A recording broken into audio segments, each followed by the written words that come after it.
Hello YouTube, welcome back to the channel. So unfortunately we did it again. A lot of the really spicy takes are all in the pre-show. A lot of the really fun ones.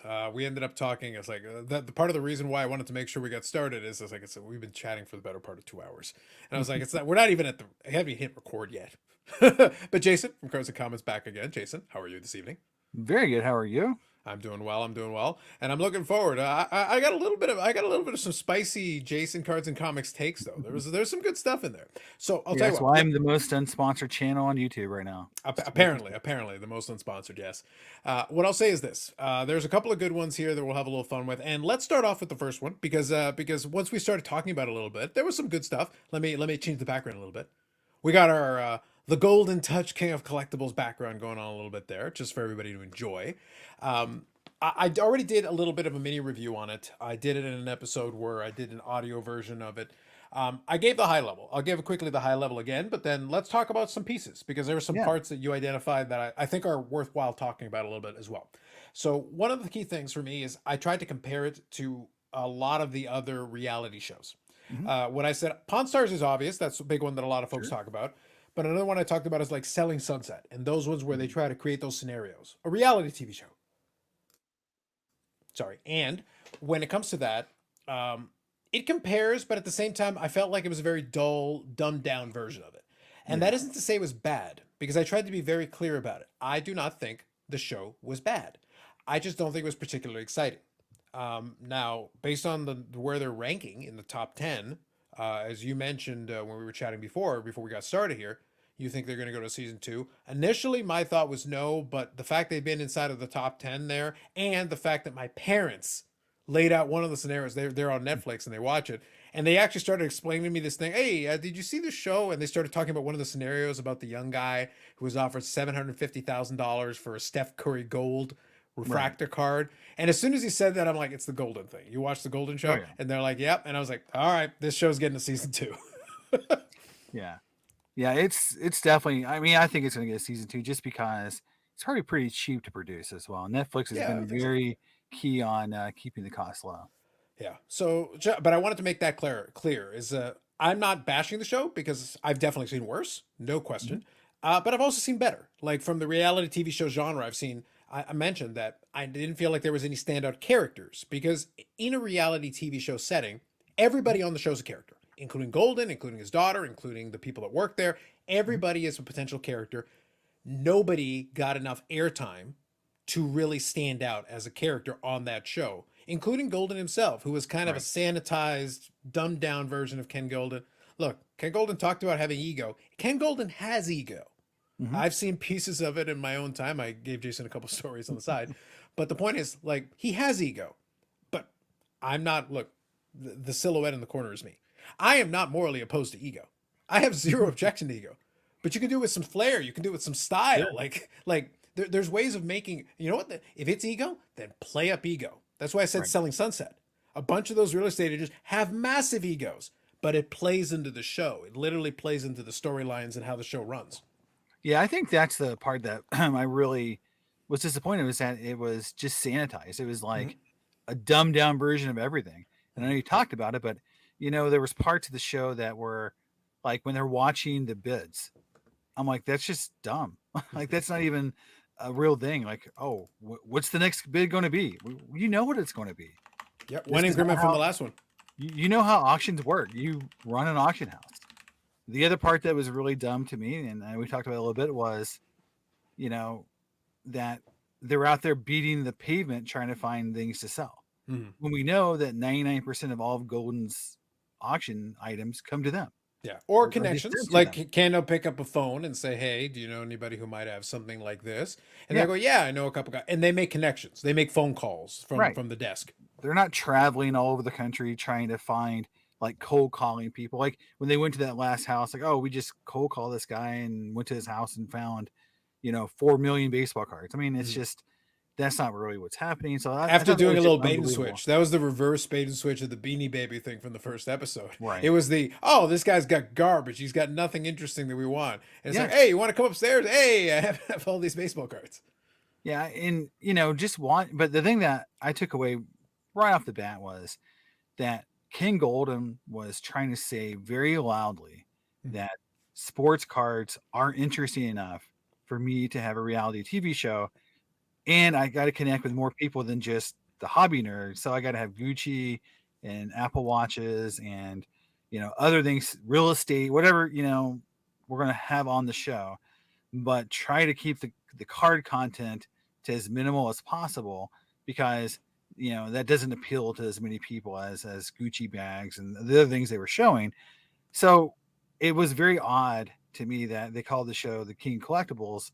If they wanted to be more broad, they could call it the King of Auctions, so that they could have just talked about stuff like Pawn Stars, right? Well, the thing though is You know? collectibles though is broad. Just to be fair about this, and Mhm. when you like, you can see a little bit of it in the background where like obviously I'm showing it there, but it's not just you're not seeing just sports cards. You're seeing like a little autograph baseball, a football, Mhm. a couple of baseballs, a jersey, like sports memorabilia there. So King of Collectibles, that does actually jive a lot more with the. It wasn't King of Sports Cards. It was King Right. of Collectibles, which opens it up a little bit. But then they started talking about real estate, Mhm. and it got kind of like It's a you know Godfather house. You don't want the Godfather house? Come on. I think that is very odd to be on a show like this in the first 6 episodes, right? Mhm. Because if you think about it, they could have been very hardcore around the collectibles, the history collectibles. I mean, they didn't really talk too much about comic books, Mhm. um, games. There was a lot of other collectibles that would have been very interesting to talk about, and they didn't really do it. And I felt like that was another miss, was that they went for such a broad, you know, topic in their show. For example, they wanted to bring in the celebrities, right? They wanted Ric Flair to show up, Mhm. they wanted Mike Tyson to show up, they wanted Peyton Manning to show up multiple times, Mhm. and to do that, they had to really make the content, very boring. Like Mhm. Mike Tyson comes in and does what? It sells like what's the thing he sells them? It The was the shorts that his Yeah, fighting shorts that these he had fighting on the shorts, right? Punch Out game that he wore in the And Punch Out game. right. It's just that was like such a boring transaction, right? Mhm. Now They played rock, paper, scissors. can I add real quick based Yeah. on for that specific one? I mentioned it in my review. I said that was a missed opportunity Yeah. because in the course of that conversation with Golden, Tyson actually wanted his Muhammad Ali autographed gloves, and they did the Right. quick rock paper scissors game. But here's the thing: from what I've heard, separate from the show, Mike Tyson is a big admirer of Muhammad Ali, and if Yeah. he's got a collection, as soon as you say that, I want a quick segue over to, hey, I'd like to hear a little bit more about Mike Tyson's Muhammad Ali collection. What else Yeah. do you have? I'm actually interested. I would love for you to tell me more. Right. And it also shows cases that one of the themes of the show that was very funny to me was that Ken Golden is a terrible negotiator. Yes, please. We were talking Ken, about that one and laughing about. I like that call out, but go ahead. that in every situation he just gives in to whoever he's negotiating with. He even talks about it like, oh, I arrived to the guy with all the jerseys Mhm. house in a private jet, telling him how much I needed his collection, and you basically gave yourself no negotiating room or power. Mhm. Why wouldn't he try to take advantage of you in that situation? Because he has you over barrel. Like it just showcased no sense of somebody who's shrewd and a business person. It's literally, I'm a celebrity in my own right, auctioneer, give me your stuff, is how he comes across in almost every transaction he has. Now, can Is I quickly play? I'll play Yeah. partial devil's advocate. Like I said, partial devil's advocate. On the one hand, we always have to keep bear in mind exactly what we said. It is a dramatized for like a real hardcore negotiation might take days. It might Mhm. take weeks of back and forth phone calls and Sure. conversations to end up where you're going to end up. So you're really trying to truncate it. It's almost like the card show vlog, mini scandal of not long ago, where people Yeah. were talking about like stage transactions. And my only take on it was simply this: if you and I go to a show, like you set up at shows, if I go to you and we have a deal and we come up with the transaction, maybe it takes us a couple of days to really work out the particulars over a multi-day show. I'm just using Mhm. this example. But then we come up with a final result. You go, okay, I'll give you these cards and this cash, and you got that and this, and then that's what the deal be. It took us days to do that. Mhm. But if we're doing a card show vlog, somehow the entire transaction resolves itself from nearly beginning to end within a couple of minutes. Sure. That's not true. Hmm. However, it's also not completely a lie if the results Right. are accurate. If these are the real cars changing hands, this is the real money changing hands. We're Right. dramatizing it for effect to get it within the context of the show. Um, him being a bad negotiator could play part of that into the show, but at the same time, maybe but he's chosen to show that. So maybe he just Yeah. is a bad negotiator. 100%. Maybe he just is a Yeah. bad negotiator. Yeah. No, my point though is like if you watch Pawn Stars, they have clearly a mathematical equation they're trying to hit Yeah. from a valuation and sale point, right? Mhm. In this, basically, there is no rhyme or reason to anything that Ken Golden does from a negotiation perspective. It's just I want your thing in my auction, and I'll do whatever you tell me to do to make sure it happens. It's like that's not really how businesses operate. That's not how this really works. Mm. From an ongoing, from he's not going to offer $10 million to anyone, even Carl Malone, or the other people he talks to. It's not a sustainable model for an auction house to do, is to outlay cash to that level to get collections, to be sold. They want to not do that because you at some point you're running out of free cash as a business, right? So it just felt like a weird thing for if they're trying to go with a King Golden as this like shrewd business person who's created this empire by being a great business person. It didn't come across that way. It came across he's buddy buddy with other celebrities, and he just gets good stuff because people like him, or that people want to do business with him because Well, he he gives already them. said, like in the Yeah, show, he said people yeah, love doing business with me. That yeah, that is a near quote. Not mhm, bang on to the letter, but I'm paraphrasing. But it's a yeah, near quote to one of the segments that he said on the show. But yeah, also, and like I'll kind of push back on one piece. I agree with what your general statement, but I'll push back on one piece. I don't consider like I have no issue with King Golden. I enjoy him in a certain degree in this space, but I'm also operating in this space. I'm a person in who has existed as a collector in this space for a long time. But to me, King Golden is not a celebrity. I guess he's a hobby celebrity. Like if we distill it mhm, down to what qualifies as a hobby, in the same way that Nat Turner is a hobby celebrity. So, right, certain titans of industry inside of this specific industry, sure. But yeah. if I was walking the street, I have no idea who King Golden is. I have no idea who Well, Nat Turner is. Like they're just some dudes. but like when Mike Tyson walks in, when Peyton Manning walks in, right? Yes, It's like they're high five and give him hugs. He wants to portray himself it builds as them some street cred. Gives them some street as cred. a hobby heavyweight, as Yeah. someone that other celebrities go to when it's time to move their items, right? He didn't So even that's the leverage Barry narrative he's trying to Bonds. build. He didn't Yeah, even leverage Barry Bonds. His no, homie Barry. yeah, but that's the thing is that that's too controversial for this, right? And I'm actually almost surprised that Mike Tyson showed up, right? Because of like anything, because the whole show is so sanitized, right? Mhm. And the only person in the show with any personality who said anything that was somewhat controversial was his daughter. And I think she's, if you're going to say a breakout star in the whole show, was her, right? It's kind That's of a who low bar with people. this show, but yeah. It's a very low bar, but that's the only I person did that enjoy the said, banter. I did yeah, enjoy Peyton making fun of Eli, though. I that enjoyed was it. great. It was fun. I But enjoyed it. the thing is like when she made the joke about being pregnant, right? Mhm. That was a little like in the whole show. That's the only thing you could, I think she said another kind of a dirty joke. That was the only thing that was kind of like not completely sanitized and PG, rated for the whole show. The whole show is pretty much very much a boring kind of like office drama ish Pawn Star like show. And she brought a little bit of like fun angle to her character. Even though I said to you, it looked like to me she was like being forced to be there. Like Mhm. you could almost see the pain in her face to have to kind of do some of the things that she was being asked to do because Mhm.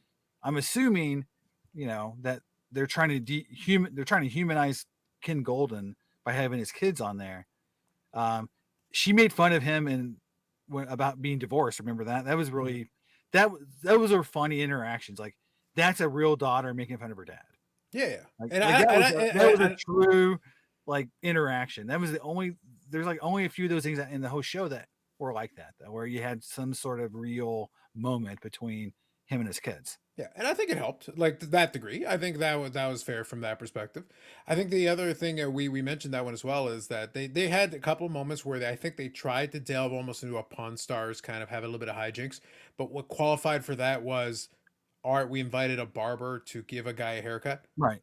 That I forget the guy's name, but he's one of the staff members. But they invited right. a barber to give him a haircut in the office, and that was what Yeah. qualified as like, guys, as far as hijinks are concerned, this is pretty low on the bar of like, No. it's not a big deal. Like, okay, fine. Oh man, you brought in a barber. Well, and they try to establish that the girl, the lady who's the host, Alex Gaimo. that she has a hard time finding dates or something, or Alex Gaimo. Yeah.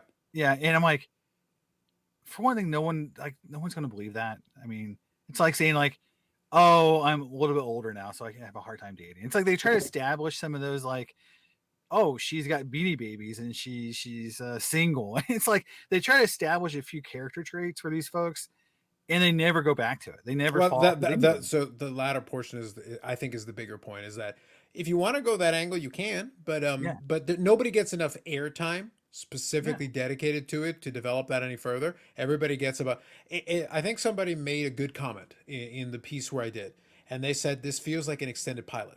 It feels like a 6 episode pilot where you're yeah, trying to be like, we just giving you just enough. We're like, please extend us to season 2. We'll elaborate on this, but yeah. just in the 6 episodes, you're not going to get enough. Right. Well, and you're right. I mean, I think that's if they do a season 2, they're going to have to basically make us care about some of the characters that we're Mm, going to follow because Ken Golden is not is not very watchable on screen. no. He's not a character that the way he's built to carry the scene. He doesn't do anything in this. He doesn't chew up scenery. He's not the old man from Pawn Star, who every time he's on screen you want to be like, yeah, like I want to. What's he going to say next, right? You Mm. don't know. We had this conversation. If this show happened 30 years ago, it'd be Al Rose and Mr. Mint, and that would be a completely different show where he's throwing collectibles around and yelling and screaming and being a crazy person. That would have been more entertaining than what we saw from King Golden. Oh, way more. King Golden was boring. He was just, scrubbed and sanitized because his image isn't always perfect in the hobby. And I do feel like that hurt them from making him be so more outgoing. Like, they were trying to be like King Golden is like he is the godfather of collectibles and people love him and they go to him because they know he's going to get the most money. So versus like King Golden has a spotty history in the hobby and is kind of seen as a lot of people as being negative Mm-hmm. for the hobby by some folks. And I feel like that hurt his ability to be more of a character. I think so, and I think I wanted to make sure I grabbed the right one. Could you imagine though if for some reason I'm blanking on the name, and it's funny. Don West. Don West. I was about. Yeah. Could you imagine if Don West was still around? Yeah. Don West. If I would have literally invited, I would have been like, Don West, please come on the show. Because if Don 100%. West was on the show, instantaneously you have your character. Don West was a force of nature in that environment. Don West could have made the show by himself. He could just his presence would have made the show immediately. But I guarantee you that if Don West was in good health, still alive today, Yeah. and wanted to be on the show, Ken Golden's ego would have not allowed him to revisit that time period in his life when he was hawking sports cards on Shop at Home. And that's a shame because, like I said, Don West would instantaneously make that show 1,000 times. Again, I emphasize what I said at the beginning. I don't consider it to be a bad show. I have seen legitimately bad shows that are way worse. Mm-hmm. This one just falls into kind of just that C plus range. It's just kind of okay. Yeah. It's fine. But no, you bring in a character like that instantaneously, it makes it more interesting. There could be some. I'd love the interactions with him, somebody like him. And some of the other characters in there instantly, that'd be a really fun back and forth with him and some of them. It'd be great. It's shocking to me that they didn't have someone on the show that was trying, like, for example, like if they had an athlete, an ex-athlete mm-hmm. that was trying to start a second career, right? Or was working for King Golden to go out, talk to other athletes and bring them in, right? Someone you recognize right away. that would have been a better character than anyone we got, because Sure. you'd had something to hang your hat on. It would give him an arc. It would give Yeah, him a storyline arc with it's even like, inside the 6 episodes. yeah, He's trying to create a second career. He's right, come here to do this, and over the even within 6 episodes, you could right. still see some progression over the course of six Yeah. And episodes could you immediately. imagine if it was somebody who is actually likable, like a Jerome Bettis? Sure. Someone who actually is gregarious, fun, and he's out there talking to other celebrities. It's like they miss a lot of opportunities to actually. You mentioned the Mike Tyson side of it. Even with Peyton Manning, like that could have been every episode Peyton shows up, right? They could have done something a little bit more sticky that would have been fun. Mhm. The show, to your point, is it's not a bad show, Mhm. but again, it doesn't show King Golden as a financial wizard. He's boring, and the show is just kind of bland. Mhm. And maybe in the future they're going to do something more. But the only character that anyone remembers after the show is his daughter, Mhm. and she didn't really look like she wanted to be there. Like it seemed like it was like she was almost like, yeah, I'll do it, but I'm not going to be Chumley. I'm Mhm. not going to be your I'm not going to be your stooge. I'm going to if I do it, I'm going to do it in a way that's more me, which is fine. But without her on the show, there would be very few memorable characters to think about. No, for sure. So I think that's fair. Now, let me ask you this question, just in the spirit of trying to get some redeeming quality out of it. For me, I said that there were a couple of items that I thought were interesting. I Mm-hmm. did think there were missed opportunities. We talked about offline the Jackie Robinson jersey, which is a great item. And they did do a good job establishing why Jackie Robinson is important, why a game used piece was, but they established immediately and immediately removed the drama. Kind of what we said. You remove the drama immediately by having this dealer give a ridiculous reserve price that nobody's going to meet, and you acknowledging Yes. that there's no chance. $10 million not going to happen, and they didn't. They fell short, and I think the final hammer price was 7.2 million, which would have been a record price, which would have been a phenomenal sale. Yeah. But obviously, it didn't happen. Like Yeah. regardless, it just wasn't going to occur. But you took the drama out of it immediately because it's like, well, you're not going to get it. You're not getting 10 million for that, Yeah. and I know you didn't get 10 million because I looked it up just to confirm. But I also Mm-hmm. like if you had sold a Jackie Robinson game used jersey for 10 million, it would have made the rounds because that would have been a huge Yeah. monster sale. That would have been a noteworthy sale, especially around that time period, because we were paying attention to big sales like that at the time. Mm-hmm. You would have yelled from every hilltop that you made the sale. Well, it's also indicative of the show itself that it didn't have enough built-in drama, that somehow they couldn't find enough things to sell or to talk about or have a story behind that had enough emotional weight to make us care. Because even the two examples of the collectors selling cards they had or they found or whatever, the F1 card and Mm-hmm. the Curry refractor, there wasn't like a sick grandma, right? There wasn't something there that I'm selling this card to pay for my college education or to. Mm-hmm. It was just like, oh, I made a bunch of money. Great, Mm-hmm. okay. It was very anticlimactic. I would rather they don't make up a sick grandma just to like appeal. Like if Well, it is what it is. Like it is what it is, but good I'm just fortune saying, for like, those there's people. nothing. This is still TV. This is still entertainment. I get it. Yeah. And it was like, yeah, if you're gonna do fake, then do fake. If you're not gonna do fake, but like think about, like, we don't know what the offer is on the F1 card, right? Mm-hmm. Like Yeah, that was yeah. never They revealed. specifically have refused. Apparently the seller didn't want to. Or yeah, the seller didn't want to Yeah. give So away like what the price even was. when there was like an opportunity to be like, oh, this is going to be the greatest sell ever, and we don't know what it is. Mm-hmm. Oh, here's a Jackie Robinson jersey we didn't sell.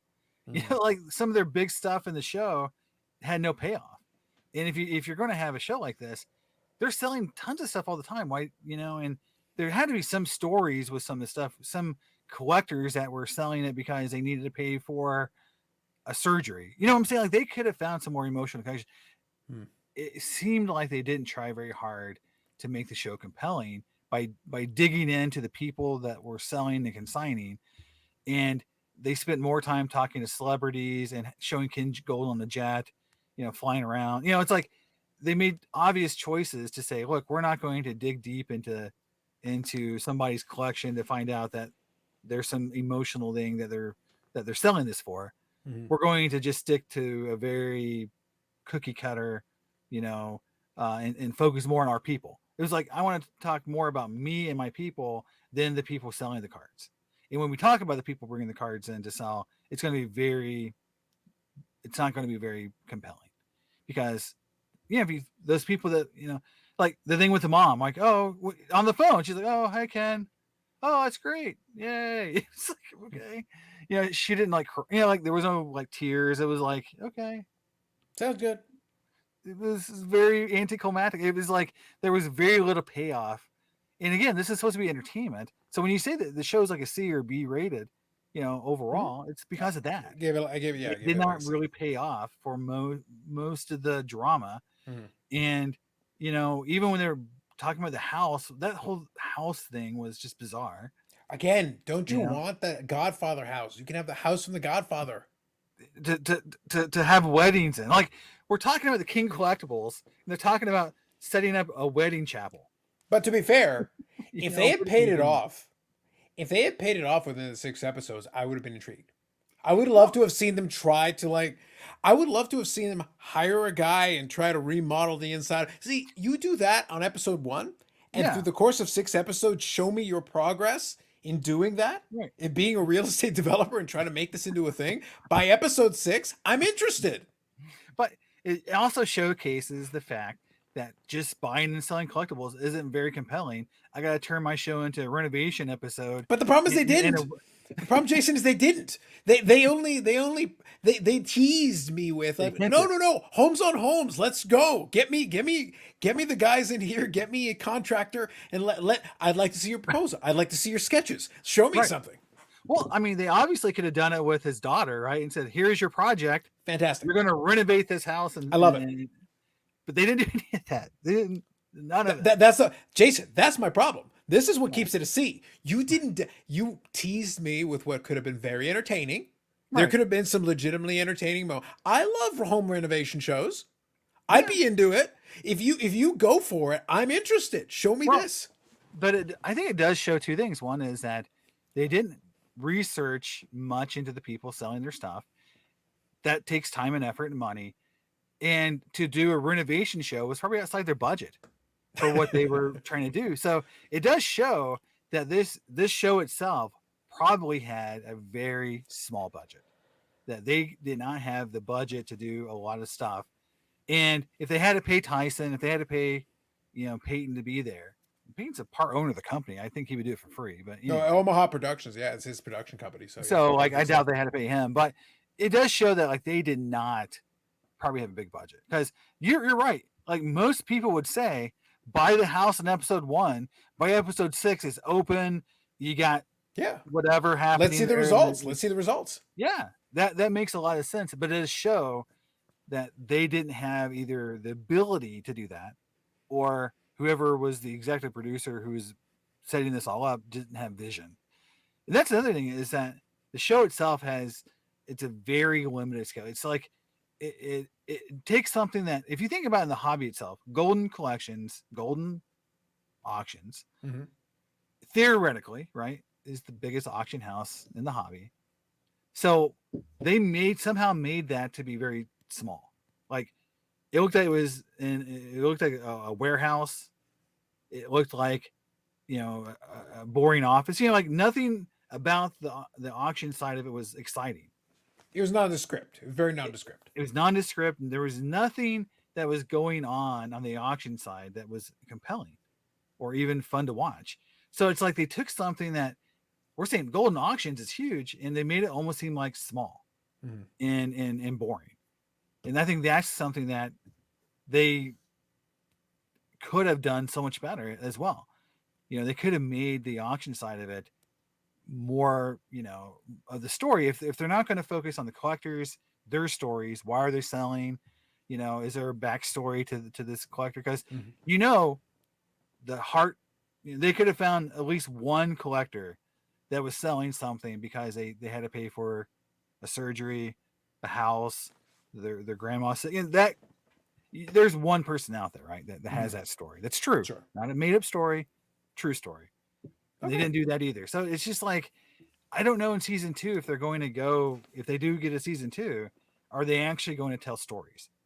I think at the end of the day, what was the story they told in 6 episodes? Well, that was one of my criticisms, is that I felt like it was almost, they tried to do like the mini cliffhanger where like the auction is mid-flight and then we'll get to the end at the beginning of the Right. next episode. But outside of that, the 6 episodes were self-contained. There was really no carryover from episode to Yeah. episode. Everything was an There's no independent theme. entity. Yeah, there's no theme to it. There's no like, you watch some shows and you know what's going to happen. It's like, hey, we're going to talk about these 3 collectors. They brought their stuff in. They have this story. They're telling the story. King Golden's going to get him the most money, and he delivers.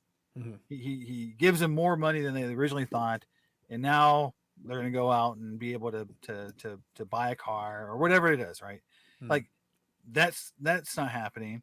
So really, it's about Ken Golden flying around in a jet to rich people's houses, getting them to sell stuff to him or to on his auction house, Or which is talking boring to Karl watch. Malone into giving them the Dream Team jerseys.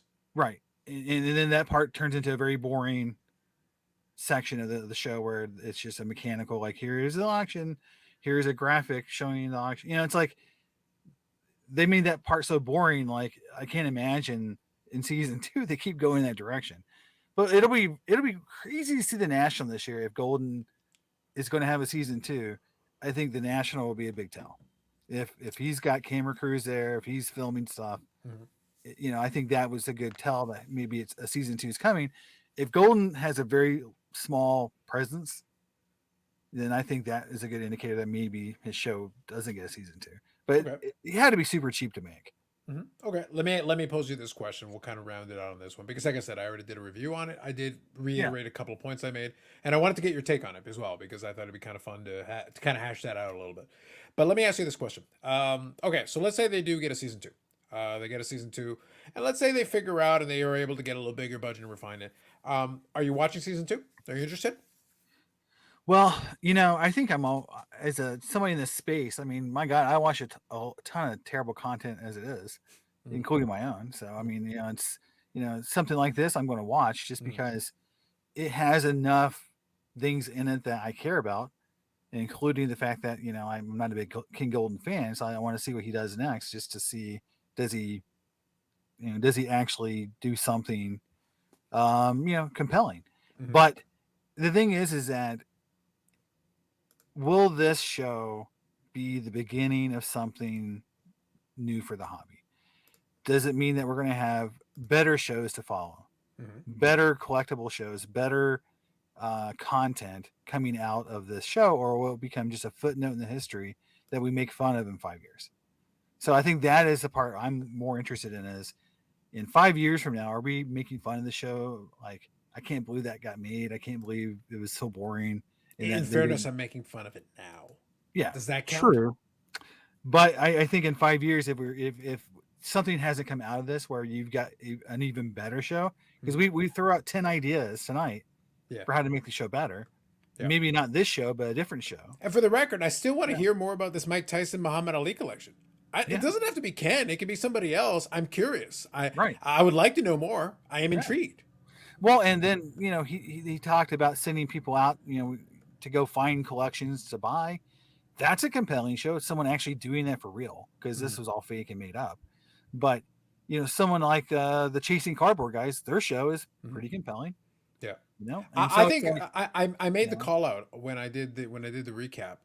Is I said I would love to see, again, nobody's perfect. There's always room for improvement. But I would love to see what would have happened if Netflix was like threw a budget behind it. I'd love to see what the Chasing Cardboard guys would do with a little bit budget provided from a Netflix or something like that to do a show like this, because they already understand how to do the narrative thing anyway. right. They focus in on the person they're doing the collection from, tell their story, and every episode it's got a self-contained element to it. We're like, It's got okay, an tell me emotional more. connection. Tell me more. Yeah. They did the last episode they did. I used the analogy. The last episode they did was a perfect example of how to use the celebrity cameo. They went to go visit Raleigh Fingers. Cool. Raleigh Fingers has cards. Cool. Raleigh Fingers, tell us more about your collection. Sure. Let me tell you about my collection. Yeah. Yeah. No, I think that's the thing, is that this could be the beginning of better, and I call it more frequent hobby content. The analogy I'd view is this is superhero superhero or comic book based movies. Okay. So for decades, you had terrible movies, right? The movies weren't very good. A lot of TV shows were mediocre, right? Then you had someone who did it right, and it was an evolution. I would say The Watchmen was a good movie, but you Yeah. started seeing good movies that actually were compelling. Batman was a good movie, right? So you started seeing actual good movies. Then they proliferated because people realized if you did them right, people will watch, and it can help the industry, right? You sell more books, you sell more memorabilia, right? Mhm. In sports cards, in collectibles, it could be the same way, right?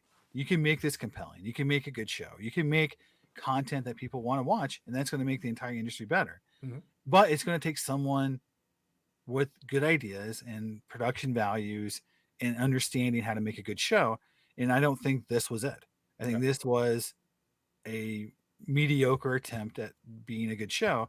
So again, in 5 years from now, do we have better attempts, or does this kind of fail and then kill the ability to have a good show? Because collecting cardboard and Jeff Wilson's show have similar, things in common, which is basically self-produced shows that if someone threw millions of dollars behind could turn into something bigger and maybe better. I don't know. Mhm. But that's the idea, is that there's other content creators in the wing that are probably itching to have their shot. Mhm. And will it be better than King Golden? Would it be worse? I don't know, but I think we'll find out. This is an interesting time point for the hobby, that we're now crossing over into the mainstream. And will people be bored to death, or will they actually create good content? Because look, Pawn Stars started a whole new thing. Mhm. This isn't Pawn Stars. Yeah. Yeah. Yeah, no, for sure. And I think it'll be some good stuff to chew on. I did get well, once we started chatting about it before we hit record, I was like, oh no, we got to talk about this. We got to have a little conversation about it. Yeah, and, But and again, I know you had some conversation with King Golden. I knew King Golden back in the scoreboard days, and I've never been a big fan. mhm. But I'm still not going to just say everything he does is terrible. No, no, no. But it's the thing is that it's not even. I wouldn't even call it full fledged conversation. It's talking more of a quick back and forth.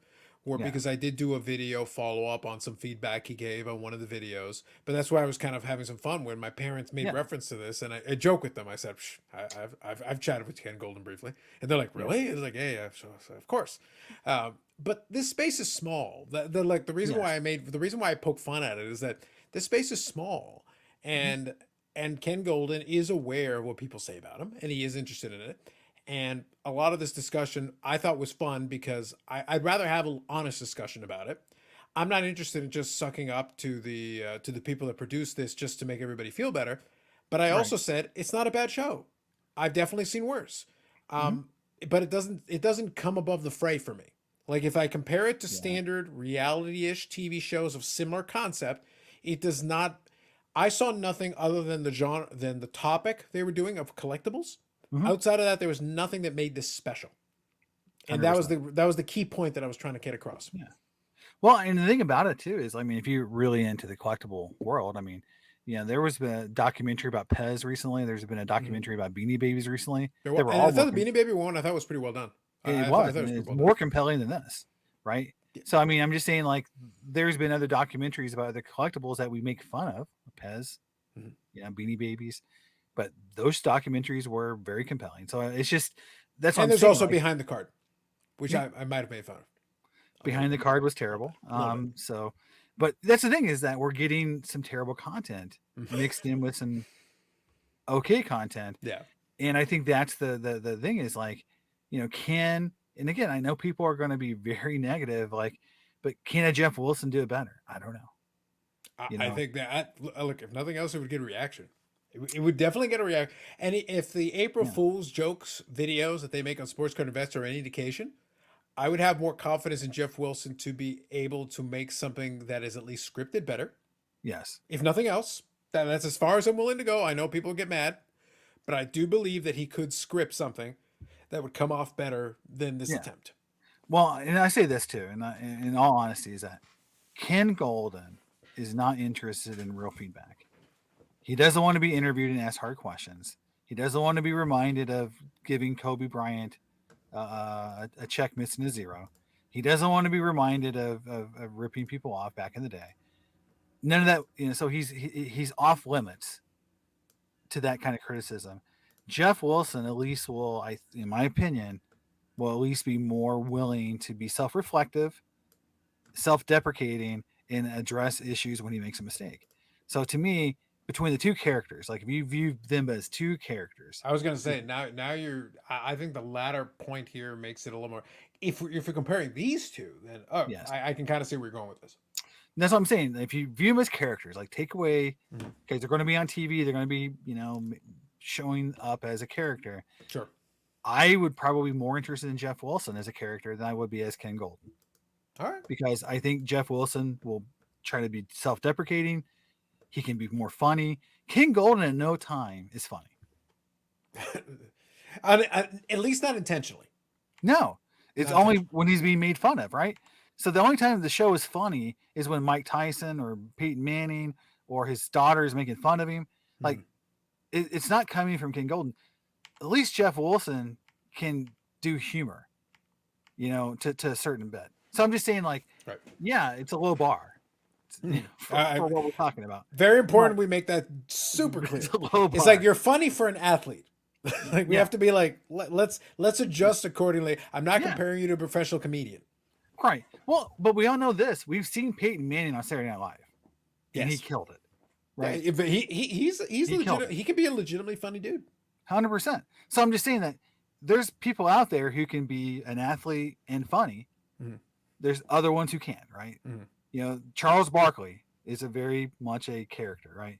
He is. So the thing is we need to find in our hobby someone who can do both, who knows a lot about collectibles and can be funny and gregarious and captivate an audience. And have we found that person yet? I'm not sure we have.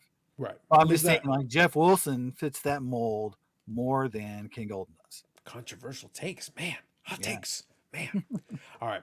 Let's transition over to one of the other kind of topics du jour. And then that'll transition us over to talking a little bit about vintage collecting as well, because the first time around we got to talk a lot about 90s. We had a great conversation, a fun conversation about that. And I do want to talk about a little bit of the vintage side of things, because this is pertinent, because you do collect vintage, you do collect graded vintage, and you collect graded vintage sometimes in higher conditions that make things a little more interesting. I collect in lower grade vintage, so that tends to be less susceptible to some of the issues we're going to discuss here.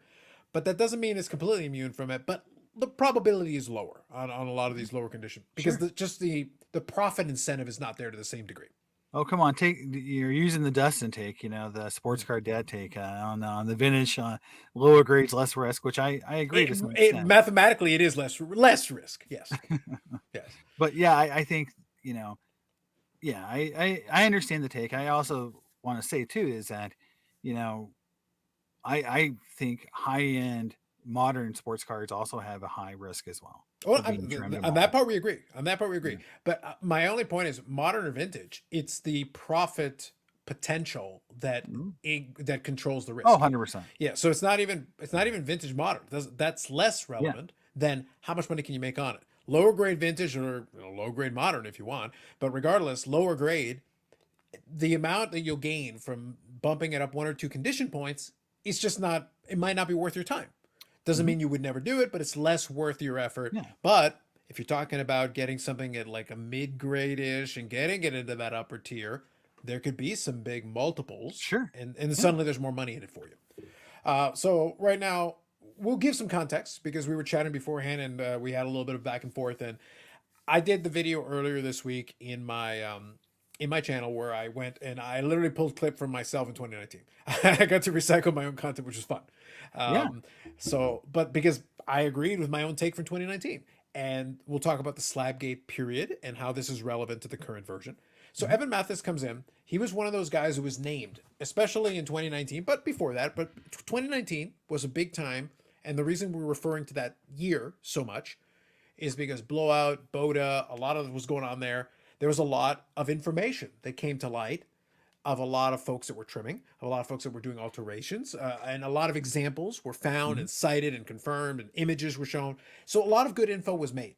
And I linked to the thread in that video. I'm going to do it again in this one, just to offer folks that are newer context. So if for some reason you didn't see, I highly recommend you read it, check it out, look at it for yourself. You'll learn so much if you're interested, if this is what you want to know about. Evan Mathis was one of those guys where if you punch in Evan Mathis and Blowout and put that in the Google machine, you'll find posts from this time period where he's being accused of being a trimmer. Mm-hmm. And he comes back into parlance now with videos on TikTok and these other social media platforms where he basically is showing you him some techniques. I can almost guarantee you he's got more techniques than that, but he's showing you some techniques that can be used to trim cards or to adjust things to make, bring the gloss back to a certain level, Mm-hmm. adjust the corners and do all this and make it look and seem right and get it passed. And this created a little mini fervor, and I was just kind of sitting back going like, didn't we already do this? Like, Mm-hmm. didn't we? This ain't new. Yeah. None of this is new. No. I saw this movie already. Is this a remake? I already saw this movie. Yeah, I've done a few videos on this as well. I mean, I did a video where I talked about the lies we have to accept to be in the hobby. Mm-hmm. We have to accept the fact that cards are being trimmed and altered, Mm-hmm. and that you probably, if you collect long enough, you're going to have cards and holders from PSA or SGC, whoever, Mm-hmm. that's been altered or trimmed, and that's just where we are. Mm-hmm. And I go back to the beginning of the whole discussion, or the whole time period where PSA and SGC really started. Sure. And the only reason why they even exist is because collectors and hobbyists and dealers couldn't stop ripping each other off, couldn't stop overgrading, couldn't stop altering cards, couldn't stop, trying to one up each other and to make more money, to your point. Mm-hmm. But that's the reason PSA and SGC started, was because we needed a third party to be an intermediary to come in and say, that card's near mint, that card's not. That card has a crease, that card's altered, that card's fake. Because we can't self-police ourselves. We just can't. Mm-hmm. And so if you start from that perspective, that the hobby itself created this monster, and the monster's always been there, then you'll understand that all we've done is, trying to minimize the effect, but never removing it. And that's what you have to just live with. There's always some level of uncertainty when you discuss vintage cards and grading and the idea that cards could be altered. The thing is that dealers themselves will talk a lot about the cards being in the right holder. And what they mean by that is they buy cards all the time and they see that it's undergraded. They'll get it regraded, right? They think it's 7 should be an 8. A percentage of those dealers look at that card and say, well, if I just fix the corner, if I just power erase that print line, if I just clean the border, right? They're looking at the card in a way that's different than you and I. Mm-hmm. And that's really and then not disclosing that issue later on, right? That Mm-hmm. they did that work. So that is really what we're talking about, is that there's things that's been happening since the beginning of selling sports cards. Now it's just the cat and mouse game that we're playing between the people doing it, the graders, and the collecting public. But the idea that it's never been happening or hasn't been going on for decades is pretty silly. Mm-hmm. This has always been in the hobby. No, for sure. And that's the reason why I thought it was good. And again, we try to give, I feel it's good to give credit where it's due. Sports Card Radio did one of their most recent videos was where they went over the the gallery of Yeah. folks involved in it again.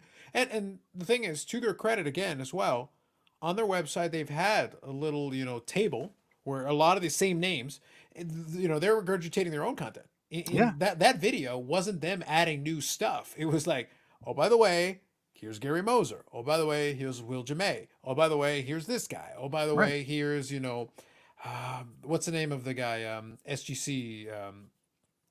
Jeez, I had the name on the tip of my tongue the other day. I'll find it. But anyway, Well, you meant Brent?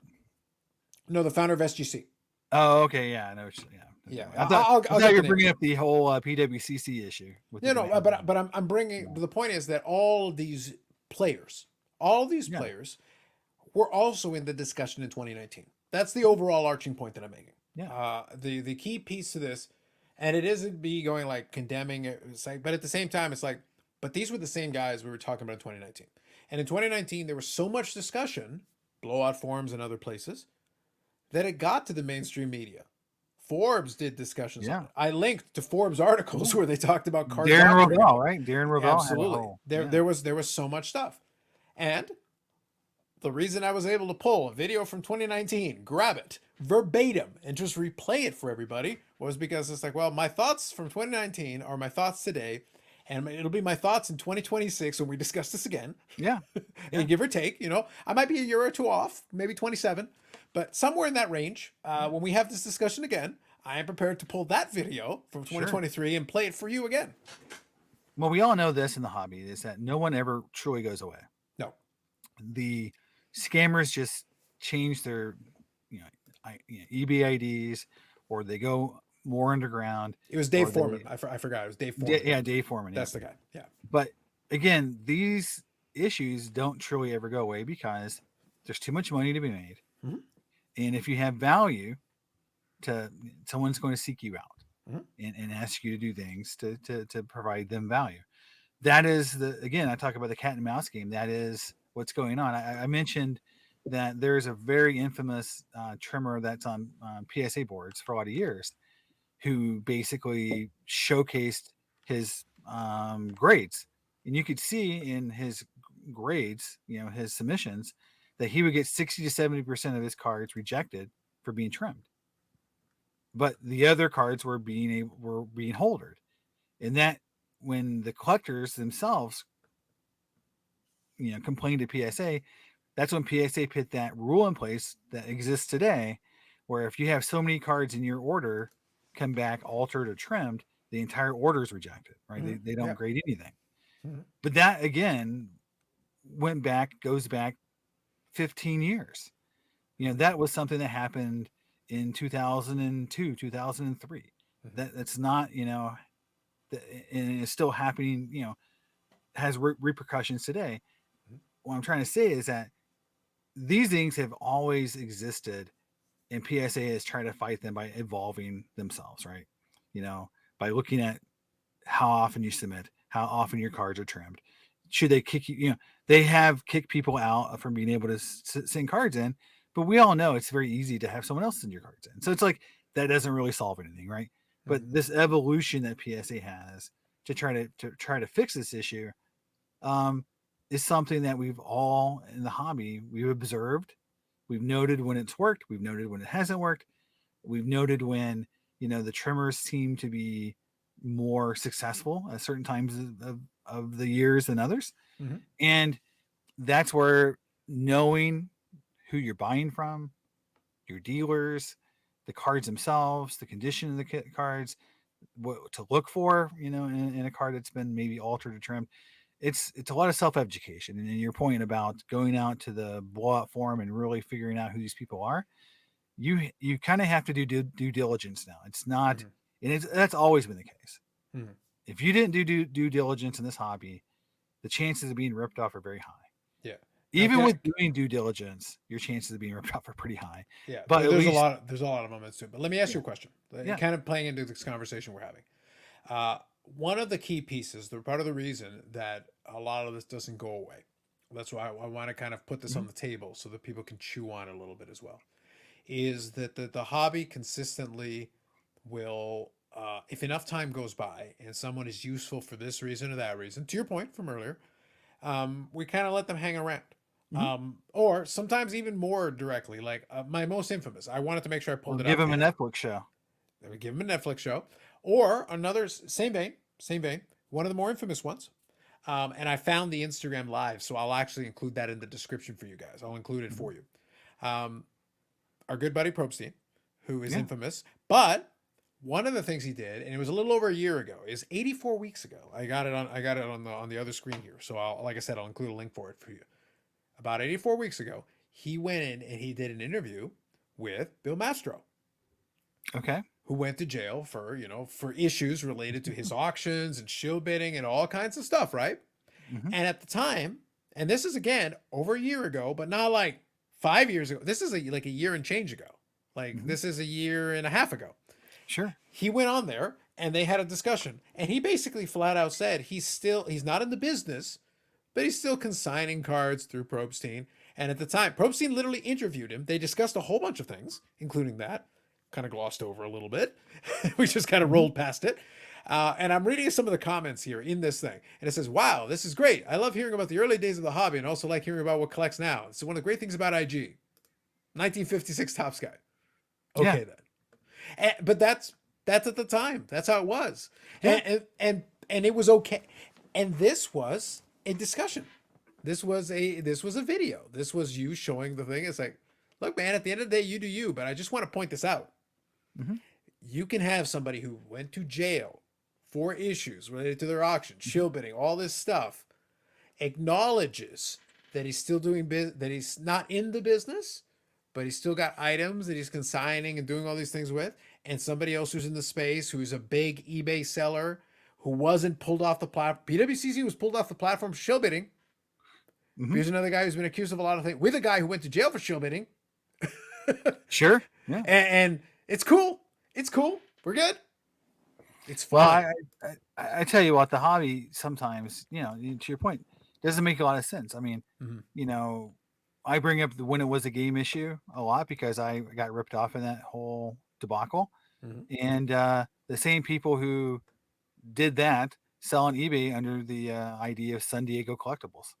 And San Diego sells a ton of vintage cards. Mhm. If you buy a lot of vintage cards, you probably have bought from San Diego Collectibles in the past. And in fact, I bought a card from them recently. And I sometimes I don't look at the names on the thing very often, or sometimes I forget to look, and all of a sudden I see in my sold listings or my Mhm. my buy San Diego Collectibles. I'm like, I just bought a card from WeWag, Mhm. and the other one too. That's they're all out there. I mean, they never go away. But if you think about it, you know, a lot of people were upset around the King Golden issue because they knew what he did in the past. Mhm. And why are we bringing this guy as being the hobby hero when there's been a lot of things with him in the past? Mhm. But again, nobody ever really goes away, and it's disappointing in the hobby when someone who has a problem And just just as we're talking, it's no audio. I'm just letting it play on over the yeah side. I just as I'm making this, we're making this point. I just want to yeah make sure we're emphasizing it. And this is the link I'll provide for folks. You can go listen to it on your own. But I'm just saying, yeah this was a thing in September 2021. The date is right there at the bottom. And I'll provide a link for folks who want to go watch it and listen to it themselves.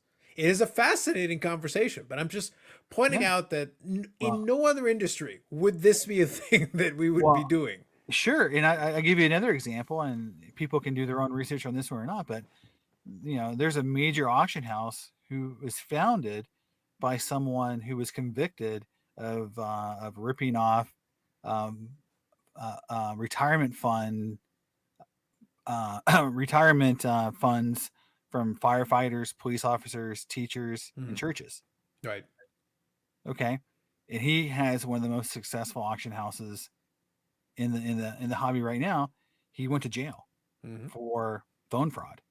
So, if you want to go to a level of incredulousness in a hobby that basically a majority of the sales of cards and things in the hobby are done online through phone auctions or just through that medium, Hmm. someone who actually was convicted of fraud and for ripping off people like firefighters, Hmm. okay, and police officers is still allowed to sell and do that same type of work in the hobby and actually have a business is not great. And I Hmm. think if you were, and I said this a lot, that if people want to say like, why doesn't this hobby get respect? Why isn't there major money, moving into this space all the time? Why, when people were talking about why the hobby was going to, go up 10x and all this stuff, because you're going to have all these major movers come in. If someone does due diligence in this hobby, they're going to Hmm. find there's a lot of shady people at high and very connected positions in this hobby. Right. And PSA and all these companies have their own skeletons. Hmm. SGC has skeletons, PSA has skeletons. Everyone has done things in the past that don't seem like very up and up. If you were trying to say, I want to invest millions of dollars in this hobby Hmm. or in a company, how clean is this company? How have they operated in the past? There's a lot of things that aren't great, and I think that shows itself continuously. And when these scandals break, It's like, why does this continue to happen? Well, it's because the people who are in control of some of these things don't have a great history of uh, on their own. Would it shock you if something else comes out about King Gold? No, we wouldn't, Mhm. because it's happened in the past. Right. So it's not like we would sit there and go like, wow, I can't believe this happened. Well, of course we would. Not saying it's going to happen, but if it does, we're going to be really shocked that another scandal involving one of these people in the hobby. No, we see it happen all the time. Mhm. Well, And I look forward to the shock thumbnails. yeah, I think there'll be well, some very good shock faces in the corner. yeah. I think it'll be fantastic. But I also think too is that when you get people vilifying, people in the hobby a lot for just existing, or trying to, I call it like not really doing anything badly, just for existing. It's very interesting to me when you have Mhm. people in this hobby who've done really bad things, Mhm. Yeah. but then you have someone who just creates content. I look at someone like a Mojo. Like, people vilify that guy all the time. I haven't seen anything he's done that I can say like where you can really hang a hat on that he's really screwed someone over, or he did something really bad, or he went to jail. Mhm. And Well, I think he had. he I sold the think there photo was thing. a. I think there was a court thing, if memory serves me. But Yeah, like it's around selling in the photos, right? yeah, in the grand scheme, like it wasn't as crazy as some stuff I've seen. Hmm. Obviously, like anytime you get the courts involved in anything, that's Yeah, certainly a thing. But like look, the reason I use that example with that thing is that the guy on the bottom of that screen when I was showing that split screen a moment ago, yeah, he went to jail. yeah. That isn't a debatable point. Like he went to jail Well, and he and went to had to jail. confess to things as part of his bargain, Yeah, including trimming the T206 Honus Wagner, the infamous Honus correct. Wagner. So like we can associate him to a lot of very specific tangible things Yeah, that have implications to this day. right. He And admitted there to is, shill bidding auctions, and he yeah. admitted, there was a lot of things that he did that were, the worst thing I think he did, in my opinion, because I know when all that went down, was that he was basically using blanket open PSA authentication letters for things that may not be real. That got Okay. glossed over. It got glossed over because guess who wants? There's people out there who own those items now. Right. And I think one of the when I first came into creating YouTube content, the one thing I was very nervous about was that I know there's a lot of people out there who own collectibles, just like myself, in graded holders or authenticated by different people. And we know that some of those things are fake, right? Hmm. And I've gone through, talked to dealers, know these collectors, know these people. And should I talk about it? That I didn't know if I should, because to me, it's like, the hobby when I came in was during the boom, Hmm. and everything was positive. And I was like, well, should I be talking about some negative stuff, Hmm. or things that have happened to me in the past? And I decided I would, Hmm. but it was definitely difficult because there is this myth in the hobby that, you know, that once those items are legitimized, they're legitimate forever. And it's like once you kind of start talking about, well, the slippery slope of like, well, actually, some of those items aren't real, and it's very difficult for collectors to. It's either got to be all legit, or it's all crap. It's like Hmm. you don't have a in between where the reality is which is kind of the 80 for the 20. It's like, yeah, majority of stuff is probably real. There is a percentage that's not real, Hmm. and if we don't come to term with that, internally, you may have a hard time staying in the hobby for a long time, Can I ask you a because question? Actually, eventually, playing off of that, let me ask you a yeah. question. Playing off of that, what you were just talking about a second ago. Uh, the boom period obviously was very interesting. Hmm. It was one of those things that you couldn't plan for, you couldn't predict, and you kind of all had to play it by ear and just go with it and see and see where it took you. I've enjoyed the interesting narrative that no one. The idea was that nobody said anything negative during the boom period. Everyone just went sunshines and rainbows during the boom period. I think it was more a case of a lot of the positive drowned out a lot of the Oh, conversation. But 100%. also there was the other aspect of it is that even the people that knew better to a certain degree were like, well, why do I have a concern with it? What like unless there is something specific that I want to address, unless there's something specific that I would like to address, um, why do I care? Yeah. And I'm just presenting it in that way because I'm saying Yeah. like, okay, but the individuals that we're talking about here with the trimming thing and all that, well, they were there before that, and they'll be there after that, and they've been there after that, and they're still around. Mhm. So it's like, what in the boom period made it special outside of the fact that a bunch of people were flushing money into the system? Yeah. I think it was the idea that, especially on YouTube, when I first started and just seeing the content that was coming out, was it was overly exuberant. I agree with that. That there Mhm. was a lot of people being too positive for their own good. That is a true statement. I think there Mhm. was too much of this stuff like buy and grade whatever you want, you'll make money. Just buy retail and you'll be great. You know, you're going to make money.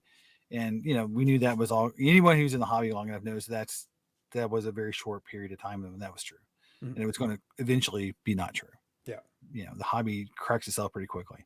So that part of it, but the harder conversation I think in the hobby is like understanding that, again, that the level of shenanigans and issues in the hobby have always been there, continue to be there, and can never be resolved in the current structure, Mhm. or Yeah. the way everything is set up.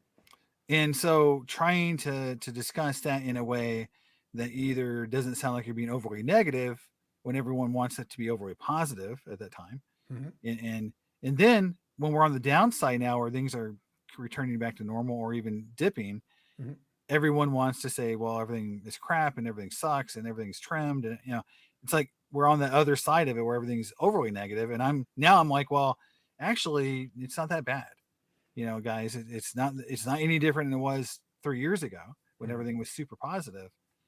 It's pretty much the same. Well, you know It's what's just funny? it's just Can I perspective. give you some hard numbers? Yeah. Again, this is only one specific sample size, one specific subset, but I'll be interested to see how it plays out. We did the spring expo here, so this is our Mhm. Canadian national kind of our big show. I'm buddies and I'm associated with the PSA Canada folks. They take Mhm. submissions for PSA. They're a bulk submitter that they do business with. They told me that rough estimate, and we'll get real numbers in short order. I want to get the real Sure. numbers because I'm more curious what the real result was. But just eyeballing it based on what they saw, they surpassed their numbers for the fall. And for us, the fall show is generally the bigger show. Okay. And from what I'm hearing as well, the turnstile was stronger this show than in the fall show, which is usually the stronger of the two Mhm. shows. Which is to say, for the submission side of it, for the PSA guys, that Mhm. would make it record numbers because in the fall they had record numbers. So if Mhm. they did better than the fall, that is to say, on a second consecutive show, they rebroke their own record in the Right. quieter show, quotation marks. Which is to say, like, but this is after the drop Mhm. off. This is after a bunch of the Supposed to markets are be down. negative, right? Yeah, like Everything's going to but the zero. numbers do not bear that out. The No. numbers are saying the numbers of actual people standing in line, handing over their money Yeah. and saying, "Please put this in the holder," whatever, is actually a record number. They know it's a record number. The question is, Right. what's the magnitude? So that's where I want to get the Yeah. real kind of general information. But it seems to be a record number. Yeah. We just came off a record number. Well, and also we just know that the national is going to probably be the biggest national ever. That's what they're promoting with it. Yeah. In terms of butts, in terms of people through the turnstile, I still think the Anaheim one is safe. Like it'd be really tough to beat the Anaheim one. That Mhm. Anaheim show was a really big show. That was in '91. It was like the apex period. But Mhm. you could do a very strong number. It would not shock me if you did it. But regardless, even if you didn't Yeah. break a record, what if you just did an extremely strong number? Yeah. Again, I thought we were on the downtrend and all No, this no, stuff. that's That's what I'm still a saying. really I mean, strong number. the pre-sales and everything else. I mean, hotels are selling out like crazy in Yeah. Chicago. Mm-hmm. So I'm just saying, like it's the false narrative of this is that if you want to just buy any card and sell any card, Mm-hmm. and At any price, that's gone. The yeah, at any price, that's exactly, silly. That's gone. and just grading your way out of the problem isn't going to happen either. You're just Agreed. not going to take a card that's not selling well, graded 10, and Agreed. make a lot of money, right? Agreed. Yes. But if you buy cards that people actually want, collect players that people actually collect, you're not doing bad. and it's not that hard. It's not you don't need the Jeff Wilson abacus of knowledge that he, paper thing he was talking about in his last video to figure this crap out. It's I not that do hard. legitimately want to make fun of that in a minute, but let's Yeah. finish this thought. But I do legitimately want to make fun Yeah. of that for a second. But That please continue. video was very painful for me to watch because it was just like because I even commented in this video is like, okay, if you're going to go down this route of being serious investor and doing research, where's your damn research? You didn't do anything. It's all hunch and gut feel. So it's not any different than a 14-year-old kid saying, I'm going to invest in Drew Jones tomorrow because he seems to be a hot player, so I'm just going to buy his cards. Like I would his like strategy was literally that strategy. look. Can I put it this way? Like here's the way I present it. I have less problems with Jeff Wilson than the average person in the hobby Yeah, streets, me so to too. speak, because I don't care. Like I have no issue with the dude personally, but at sometimes now, mind you, I put the caveat. Mm-hmm. He knows full well the controversy creates cash. The old Eric Bischoffism from back in the day. The Sure. controversy because at the end of the day, if people hate him, it doesn't matter. That's just as good as people loving you. So like in this space, if you want attention, people hating you is just as good as people loving you. So it works both ways. But if you're being honest about it, if you're actually trying to be honest about it, you know what? Don't offer any opinion. Don't give any system. Just do videos. Because when you do like the top five, whatever, people complain about that, but it's like, well, here's the tool. These are the 5 people that went up on a percentage basis versus last time. That's a metric. Like Yeah. all you're doing is reading out what it says on the screen. It can be whoever, it doesn't matter. So you can make the argument that, hey, I'm just reading off a screen. This is what it is mechanically. If it's different next week, it's different next week. It's not telling you to buy these people. This is what has already occurred. This is the past. I'm not giving you the future. I'm reading the past. But when it comes to like a system, I'm like, look, you clearly don't have a system. Yeah, 100%. You don't have one. So why don't you just leave it alone and just, you know what? If you think something is worthwhile buying, you develop your own personal system in your house, all right, then practice what you preach, do it. You don't need to tell me about it, but it's the telling me about it where then it opens it up to the mockery. It was painful for me again to watch because I live in a world. I work for companies where we do market research. We actually do real research into what we spend our money on and how we invest into our products or services or company itself. And for someone to put a video up where he's literally saying, here's my strategies, here's how I'm going to be successful. And it's basically a bunch of hunches, guesses, and gut feels. It's like you're not, it doesn't help your cause when people are going to say that there's no way to invest in the hobby and be successful if this is the gold standard. Because you're the sports card investor, you're supposed to be more analytical. You're supposed to have more tools at your tool belt to make good decisions, and you're basically investing like a 14-year-old kid, which is, I heard this guy seems like he's hot. Everyone likes him, so I'm just gonna buy his cards. Okay, that's what everyone else is doing, and it's not special. You don't need a system for that. You're just buying people who you've heard of. Okay, that's not special. That's not new. But he definitely wants it to seem like he is coming up with something a little more profound than just, buy who's hot. And I think that is a weird thing for him to do after all the issues that he just got in trouble with on his own buying and selling, losses, that people were kind of making fun of him, and that's a very easy thing to do. Like he shows what he buys and shows what he sells, and it's very easy to track what he does. Well, in fairness, he doesn't show what he buys and shows what he sells fully. And No, that he was what he doesn't. tried to use as a defense. Yeah. No, but the thing is, that's what he tries to use as a defense. Because if you can do more when the camera's not on.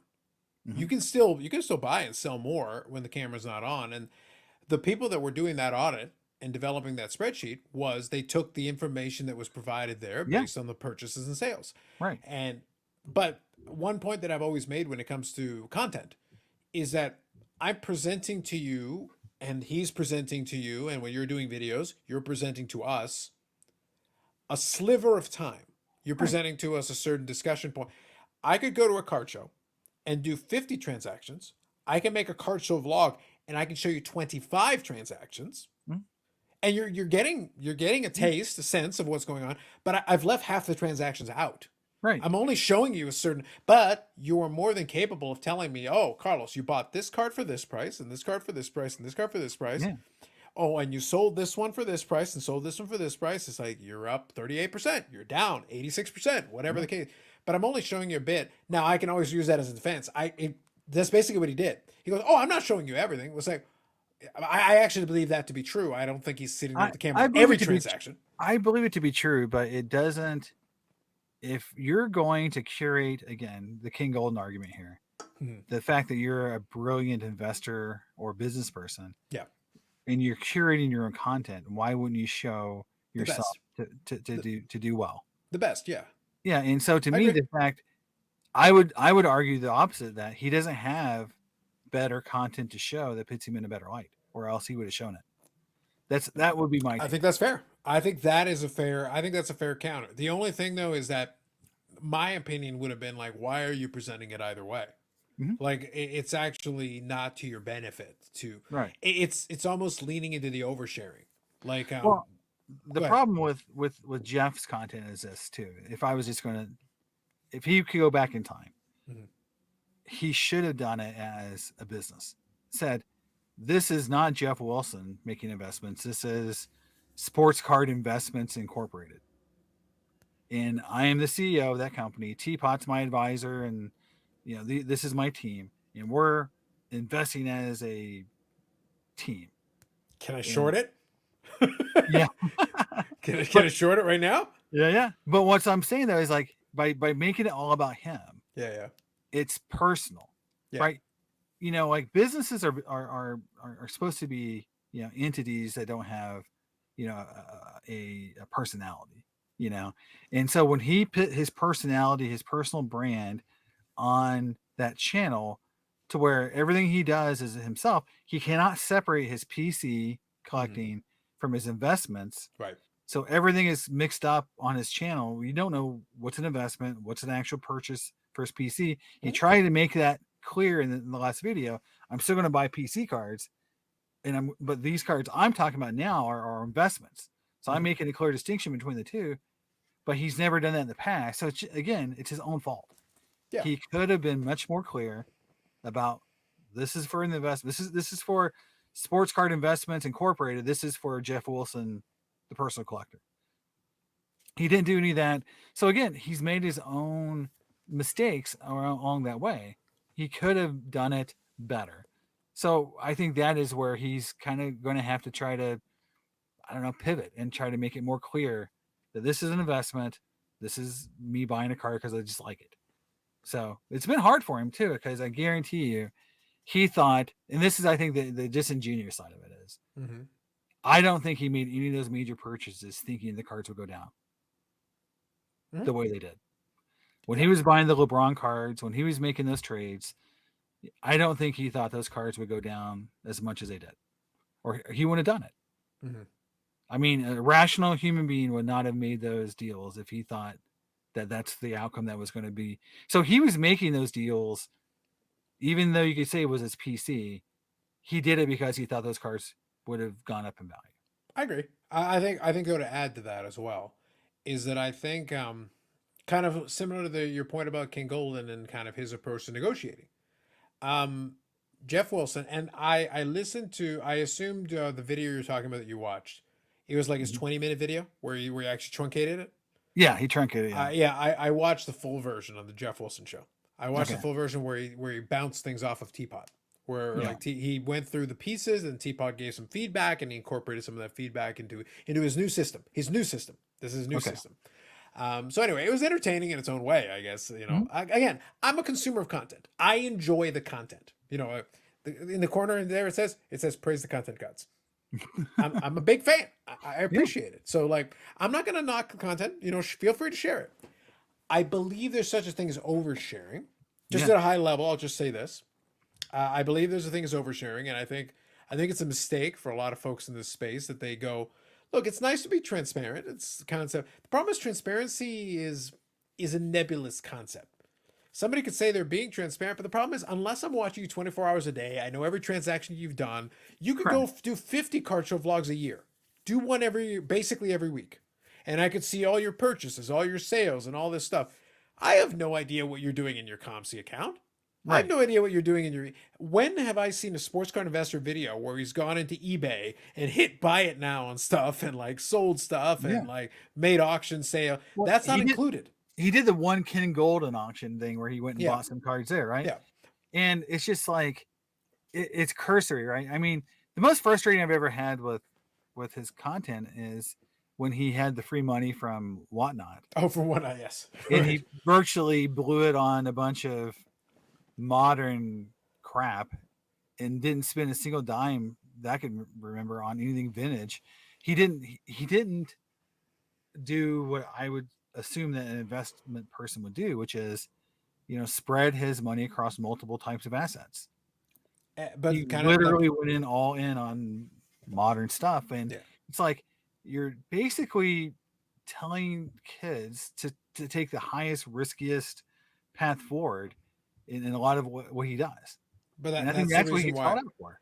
That's the reason why I say that even if I want to take him at face value, even if I take him at face value, all his systems are simplistic. Like 100%. you would do better becoming more versed in a category, really specializing and understanding a Right. category to the point, again, you leverage. If you've got people on your team who have expertise, Yeah. leverage said expertise and Right. be like, hey, really, teach me about basketball guys from this category or football guys from this category. Tell me, like, give me a little bit more and take your time. It's the cut twice, measure twice, cut once. Yeah. Like really, like be strategic. Use a scalpel, not like a big knife, just a scalpel, and buy this specific item because you know that it makes more sense because of these reasons.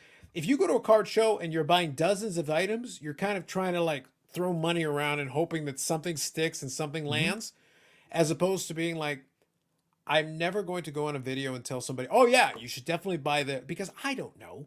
Right. I don't know what your risk tolerance is. Yeah. I don't know where your budget is. I don't know how much time horizon you have to play this game if you want to. I know what I would do if I had X number of dollars and I was trying to do a certain strategic thing, but I have an idea in my head. I'm not trying to hit every category though, because Yeah. I don't know every category. Even if I can't pretend to know every category. I Right. don't know it.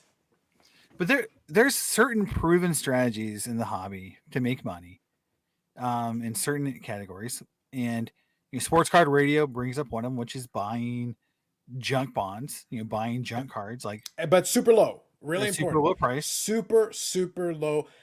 And that's my counter to a lot of these folks. Yeah. You can buy almost anything if you buy it cheap enough. Yeah. If you buy it cheap enough, then you can make money despite yourself. Exactly. Then it doesn't matter. And they talk about buying, cards in the 25 cent to $2 range and flipping them for $10 to $15, right? Or grading them and flipping, right? So that's a strategy that a lot of people do. There's the prospect guys. Mhm. And I know 5 of them off the top of my head that I talk to that study the actual statistics, watch games on TV, minor league games, minor league and college games, and then they speculate on the players. And I know at least 2 people myself that speculate and they don't buy the big ticket items.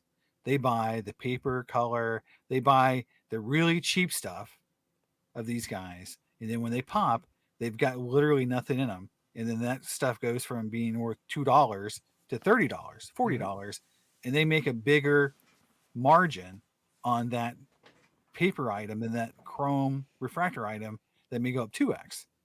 So again, there's people that, and they've studied it, right? They know what to go after. They know the deltas. They know when it goes up, how much it's going to go up. They've done that work.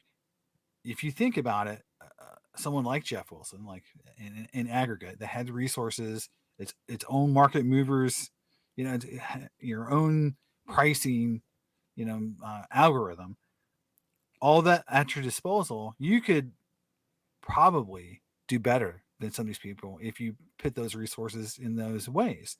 But he's chosen not to have a cohesive strategy He refuses to actually do the hard work to do something that would be strategic, because I think in some levels he doesn't want it to seem like a job. He wants it to be kind of fun and lighthearted. And I think that is where he's at conflict. Mhm. He's at conflict with trying to create content that's lighthearted and fun, but he doesn't want to lose money, and still wants to be seen as a investor type person. And so that's never going to work in this world. Is if you want to be a lighthearted PC guy and buying stuff and maybe flipping it for some money, you're flipping Steve. You're someone like that. You're Neo. You're not the sports card investor. And that's sort of where he's kind of landed, is that he's never made the commitment to be a real investor in sports cards, because there's strategies that win. And he's never wanted to do those strategies because I think it's boring to him. Mhm. And it's in categories he doesn't want to collect. He wants to collect basketball cards. He wants to collect the sports that he cares about. He wants to collect Florida Gator cards and basketball cards because that's what he likes. And he's always in conflict with what he likes to buy versus what is a good investment. And, until he comes up, and I think it'd be better off for him just to admit, like, look, I'm just buying cards I like. And if they I, don't, I then I was already, going to kind of play into that yeah. angle. So first of all, I'm offended that you suggest that Tim Tebow futures is not like the way. Like that. Well, That's yeah. horrible. That's terrible. That's a terrible I thing for mean, you to say. he's going to come back as an MMA artist or something, or It he's could going be. to reinvent himself or There's so many something. possibilities. There's so many Yeah, possibilities.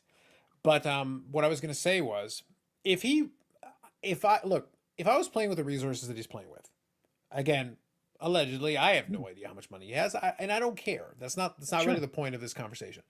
The point that I would make though is if I had resources and you want to play the investor card and you want to pretend to be an investor, well then, if I'm an investor, then I want to. There's no such thing as a sure thing. That Yeah, isn't really possible. However, you should then, if you're an investor, mitigate risk. By that I mean you shouldn't be trying to do this on crazy wagers, bets, and volume. You can play some long shot gambles, of course, and 100%. there's a segment of the portfolio that makes sense. Take a Right. couple of gambles, that's fine, a small bit. But then in the majority of it, you should be like blue chip prospecting. You should be like trying to find these little categories. And again, Right. you're trying to get the best price for whatever it is you're doing. You're value investing. Right. You're taking these resources and leveraging them to value Right. where there's room and there's already Yeah. a built in floor for you. And you're Right. actually in a pretty safe spot. He should definitely have what I would consider to be is a different diversified portfolio. But if he has those resources, for example, he should be out buying one or two high end Drew Jones cards, right? He should be Sure, just to buying take a shot in the dark because it could, exactly yeah. to say, look, I've got some, and tell people this is a high risk investment, but historically, if one of these guys hits, the oranges and reds go from this X to this X. That's my future potential earnings if this player pans out. But that's not all I'm investing in. I'm down here investing in $5 cards, $20 cards of these players who they don't have to hit like Drew Jones does, but if they just come off a little bit, I'm going to make double, triple my money, right?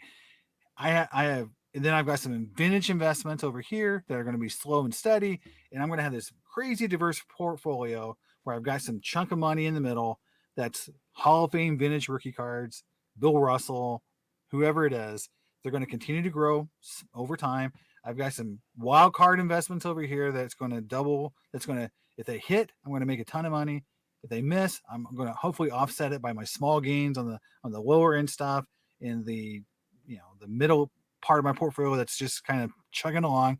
That would be how you would probably try to set this thing up, so Yeah. that you're working all into the spectrum. You've got vintage investments that are going to chug. You've got small investments in these cards that might double, triple in value, and it's a matter of timing. And you got staff on hand that can try to figure out the timing, right? Okay, this guy just hit 3 home runs in one game, so list all of his cards. Boom, I made triple my money. I'm great. That Mhm. guy, my investment's over. I made my money. like that is how you normally do it. That's what the people who are actually doing this and making money are doing. It's like he doesn't want to do that because I feel like he thinks that's too much work. Honestly, sports card investment, Jeff, he comes across as someone who just wants to talk about sports cards. But when it comes down to the hard work of actually doing the work to be an investor in them, he just doesn't want to do it.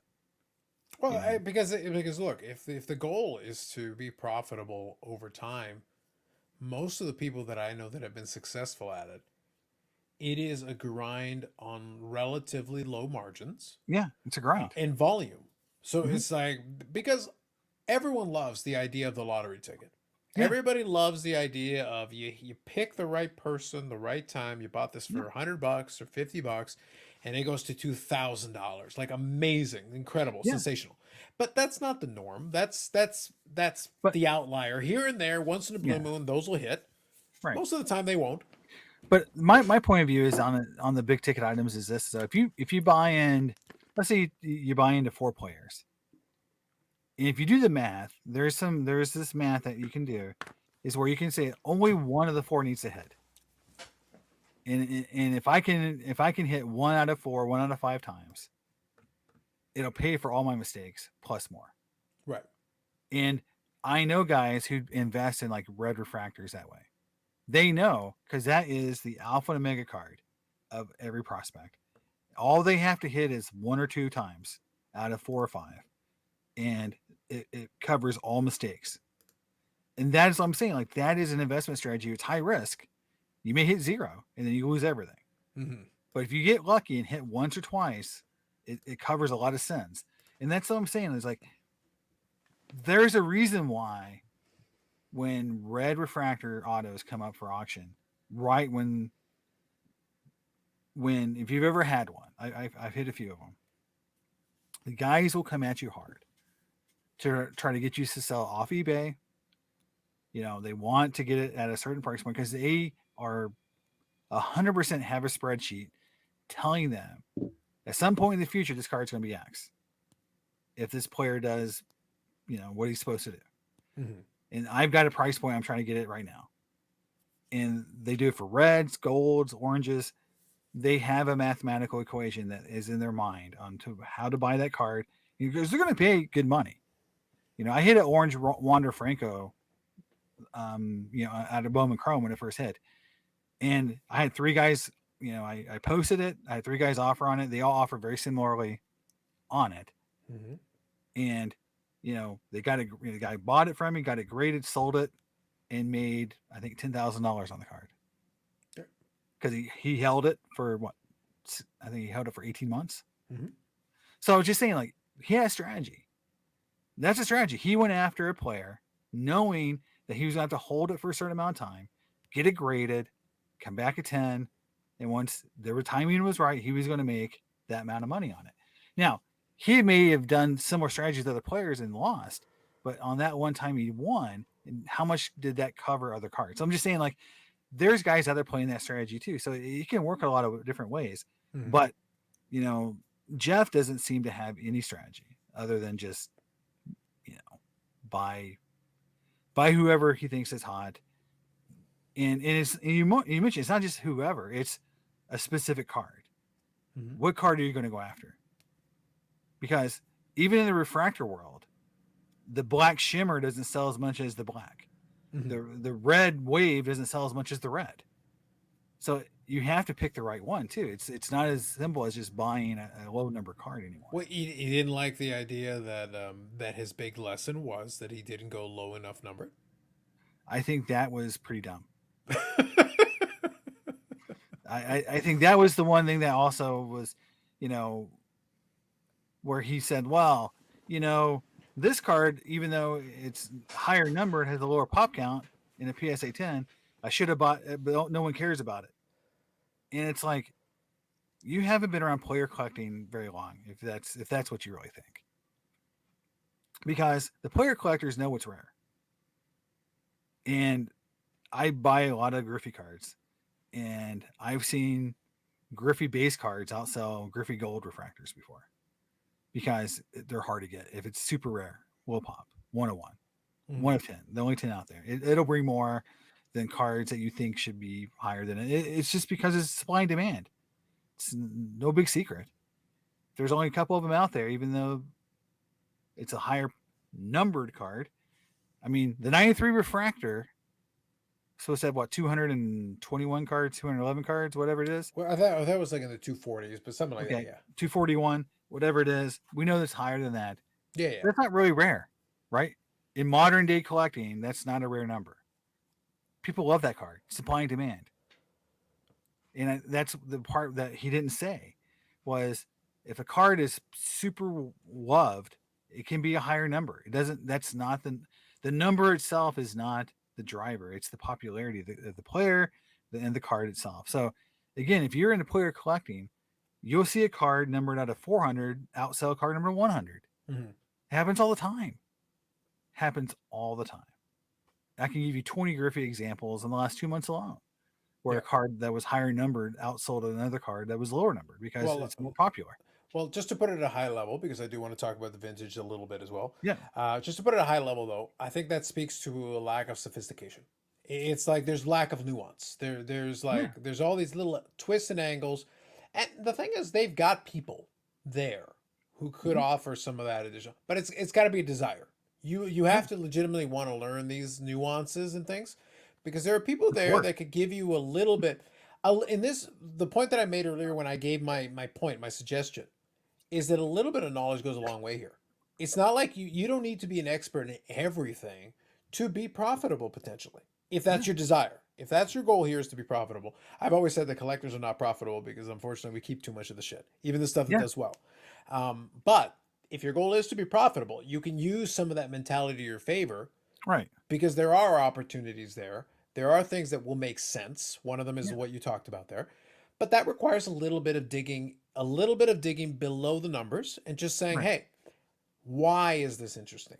Why do certain people have interest in it? Well, because there's a Venn diagram of people that are collecting the set, plus the people that collect the player, plus people that are looking for this specific thing.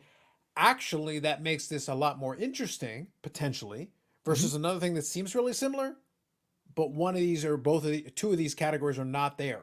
Right. When you've got them all converging, that's the sweet spot because you've got the demand leading into the right spot. I mean, he didn't even go into things as simple as like go to 90s Griffey cards, Pacific versus Tops.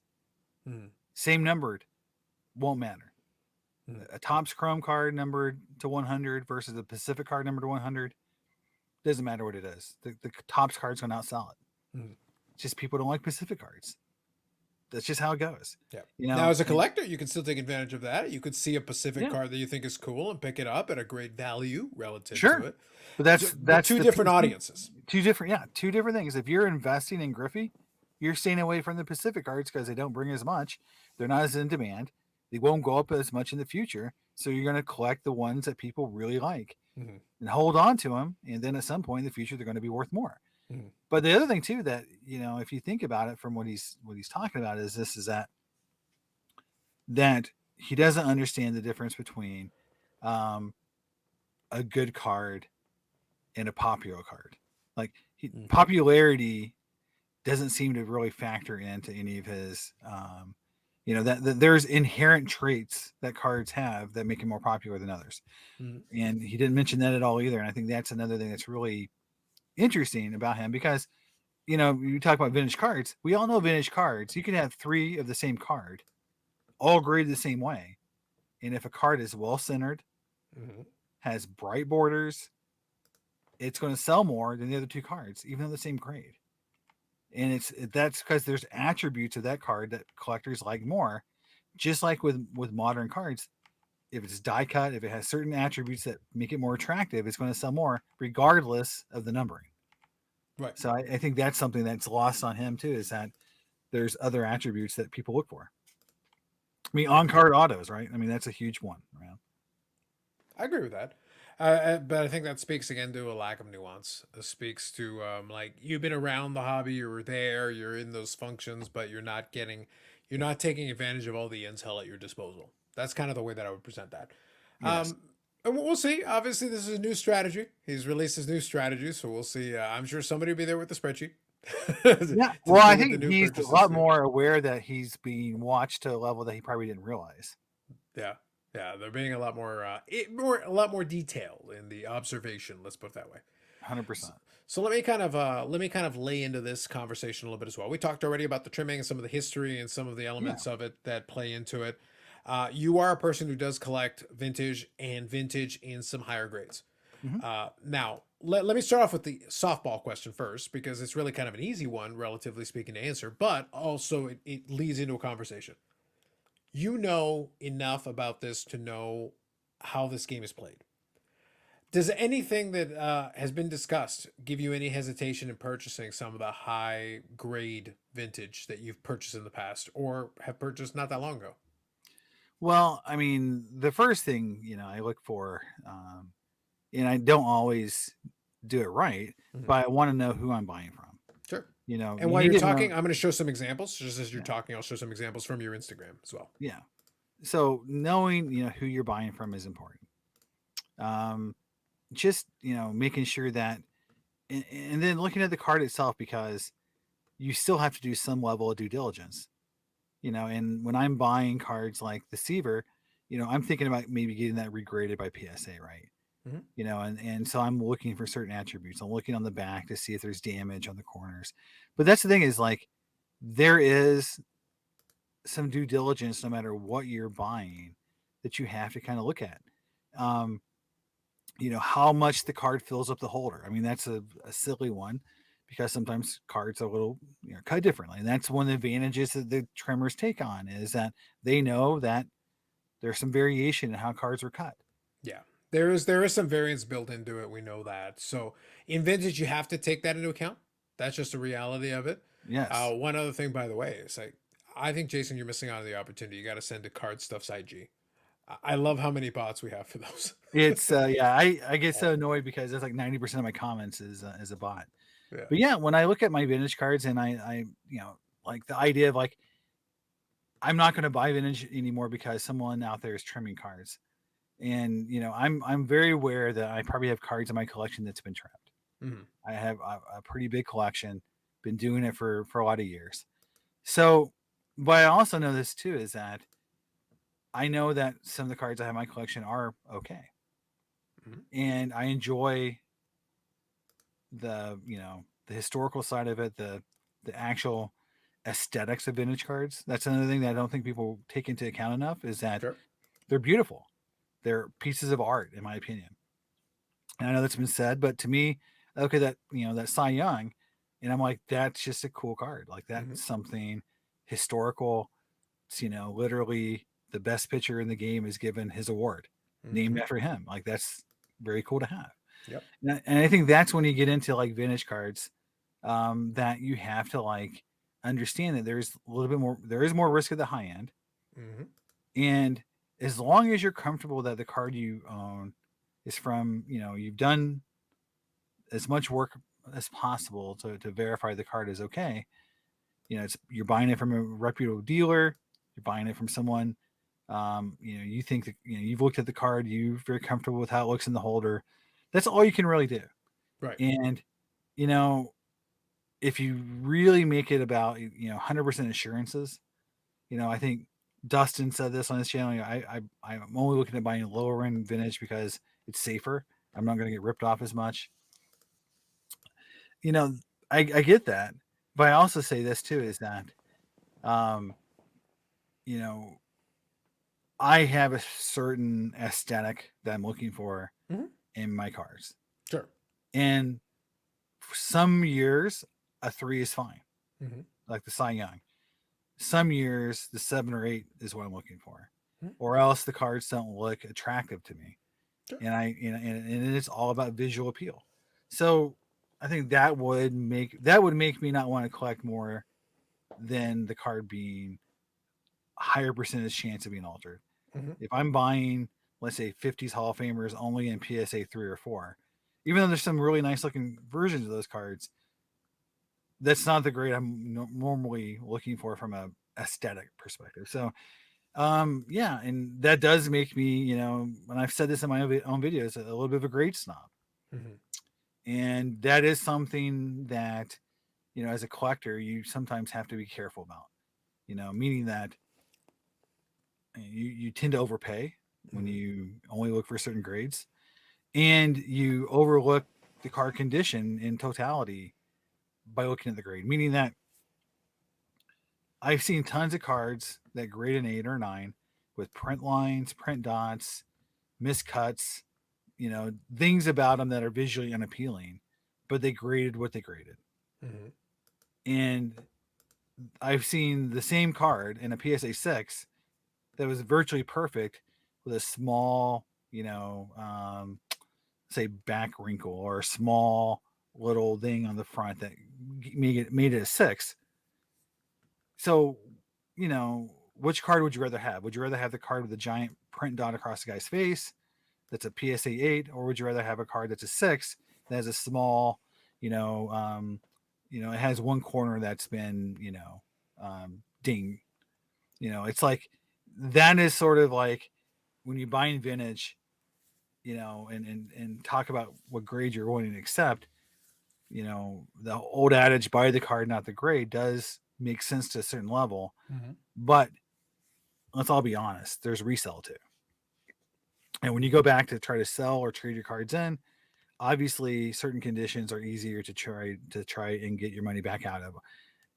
I've made some videos where I've kind of compared how 6s, 7s, and 8s have done over the last 4 or 5 years, and it's still true to this day that a PSA 8 grade, for the most part, or SGC, how you want to look at it, is more stable than a 6 or a 7 in terms of holding value and going up in value for Okay. most Hall of Famers.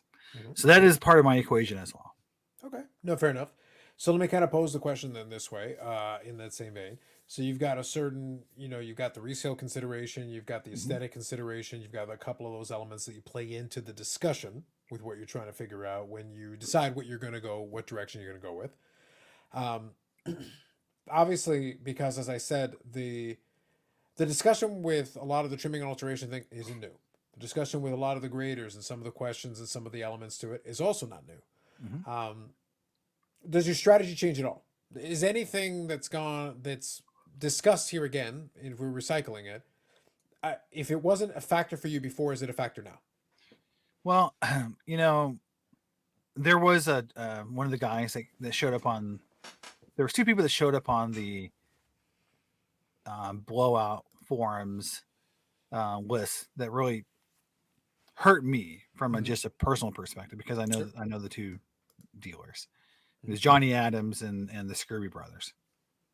They were guys that when I got into the hobby and I was buying cards from, I bought a lot of cards from those too. Johnny Adams came to my house, when I lived in Indiana.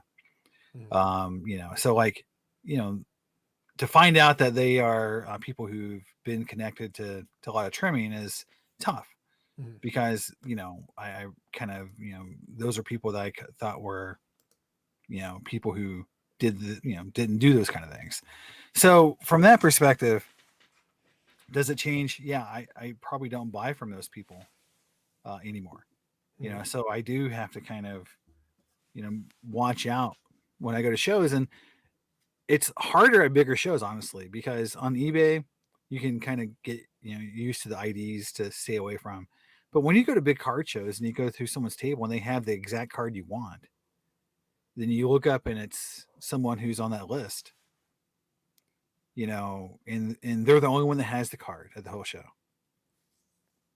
It's like that is the toughest part about it because like right now I'm I need the 61 Hank Aaron to complete my Hank Aaron 60 set. I need one card from the Mm-hmm. 60s of Hank Aaron. So when I go to the National, I'm going to be looking for a 61 Hank Aaron, and hopefully an 8 or above is the grade I'm looking for. And I know what's going to happen because it's happened to me before. Is the only one that has that card of the whole show is a dealer I don't want to deal with because maybe they've been caught trimming, or there's been other issues with that dealer I've had with, and now I have to say, do I compromise kind of some of the values I have Mm-hmm. to go buy that card or make a deal for it, knowing that there's a higher percentage that the card may be altered, or that it's a dealer that I don't like dealing with because they've done other things I feel are negative, in the hobby. And then the collector side kind of comes over, and then you get in that conflict. And I think that is, for some people it's like, oh, just move on. You'll find another copy or whatever. Um, but it's hard because you're there, you're wanting to make a deal happen. The only reason you came to a show was for certain cards. That's what you're looking for, Mm. and it's like you do have this kind of idea that I'm going to make a deal, and if that's the only person that has it, then I'll swallow, whatever I need to swallow to make it happen. Yeah, that's the part that is probably the hardest thing, and I say because you're a collector, and I know, there's players that you collect, Mm-hmm. that, if a certain person had that card, you might still go after it, even though it's someone you don't want to deal with. I might have had that come up once or twice. And so I think all collectors eventually face that. I mean, that's sort of the, because it's going to happen eventually in the hobby. You're going to get ripped off. You're going to have, or you're going to be faced with some dilemma like that. And then you're going to either choose to always, do the thing, you think you're supposed to do, or you're going to make a deal, for, the deal with the devil type situation. Yeah, and I think that's tough. I have been more successful internally of saying no to some Mm-hmm. deals Okay. because of that, than I would have in the past. I think I'm becoming more and more selective about who I do business with, um, than I used to be. Okay. And I think that's one area that has changed. Um, so the best way we can punish the people who we think have done things improper is to not do business with them.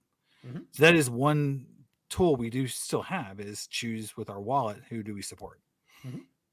And I think as a collector, the problem is like I said, when they have the one thing you need, Mm-hmm. you know, like if I went to the National and the Scurvy Brothers have a 68 3D Clemente and they had it reasonably priced and I could afford it, and that's the one Clemente card I've always dreamed about having, you better believe I'm going to be, thinking about making that deal. So you're saying you pull out the electron microscope and be like, all right, Yeah. I'm going to look at the. Hold on, Right. I need like an hour. Hang on. Right. I need to take it to PSA and have them give me another opinion. Right. Now that is something I have done. Mhm. I will not kid you. I have told the dealer, like, I'm going to take this card to PSA and have them look at it and tell me if it's okay or not. Mhm. Well, the reason I said it Yeah. personally in jest, but I also said it to your point from a moment ago, is that the idea of the alterations, the trimming, and whatever.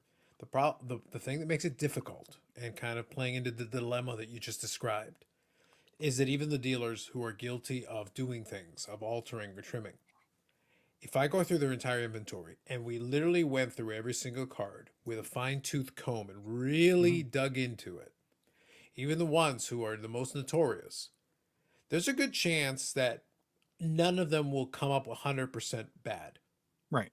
And that creates a I problem. believe that 100%. And that creates a problem. And because the issue is it's contagion. The Right. number the analogy I gave is contagion. It's the financial crisis thing.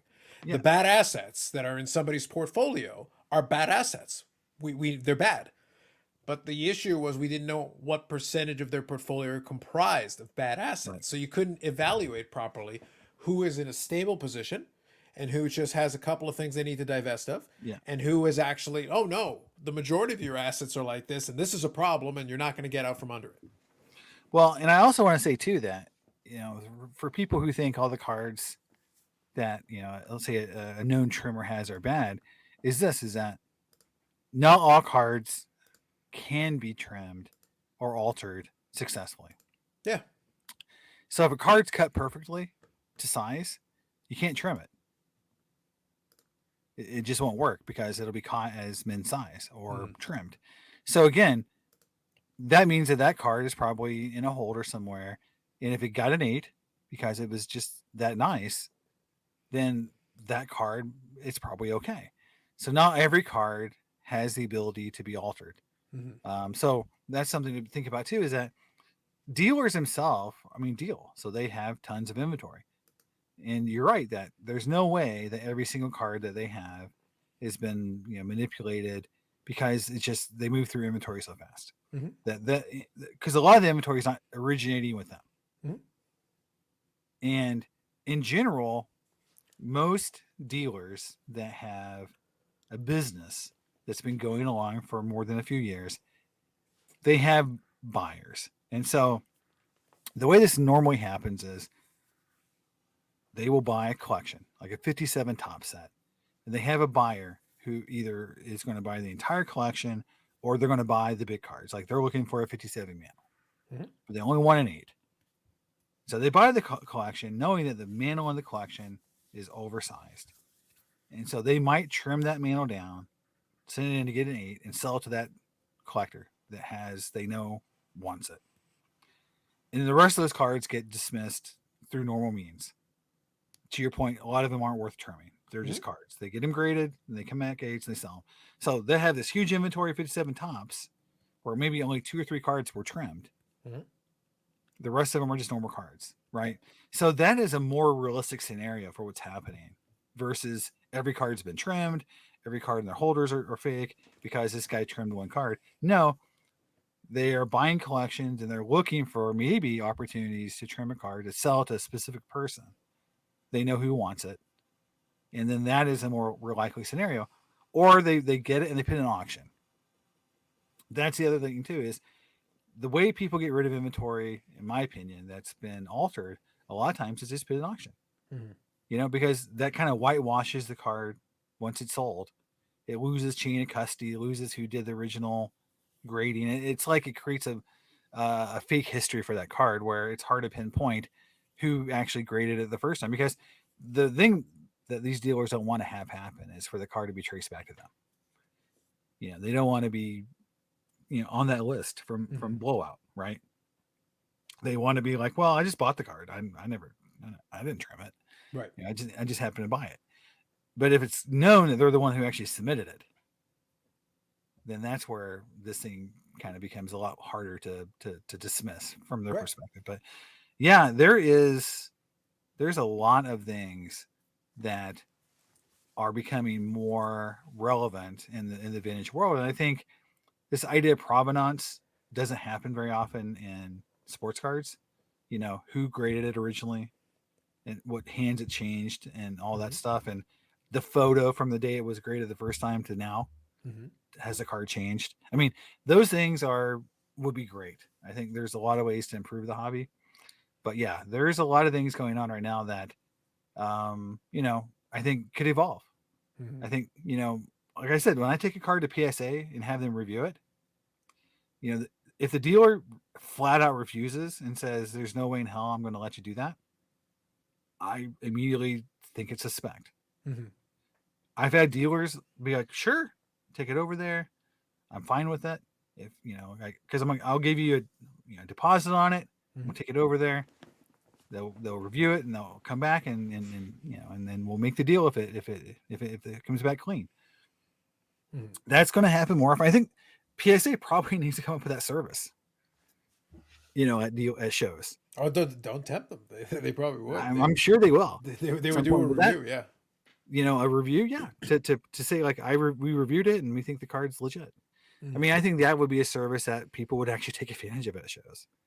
Oh yeah. Um, you know, but again, I think that's the evolving side of this whole thing of the hobby is that we're eventually going to come up with more strategies around proving cards are real, proving cards haven't been altered by creating more of a history, more of a, you know, because this is what happens in the art world, right? In the art world, I mean, they document this stuff like crazy.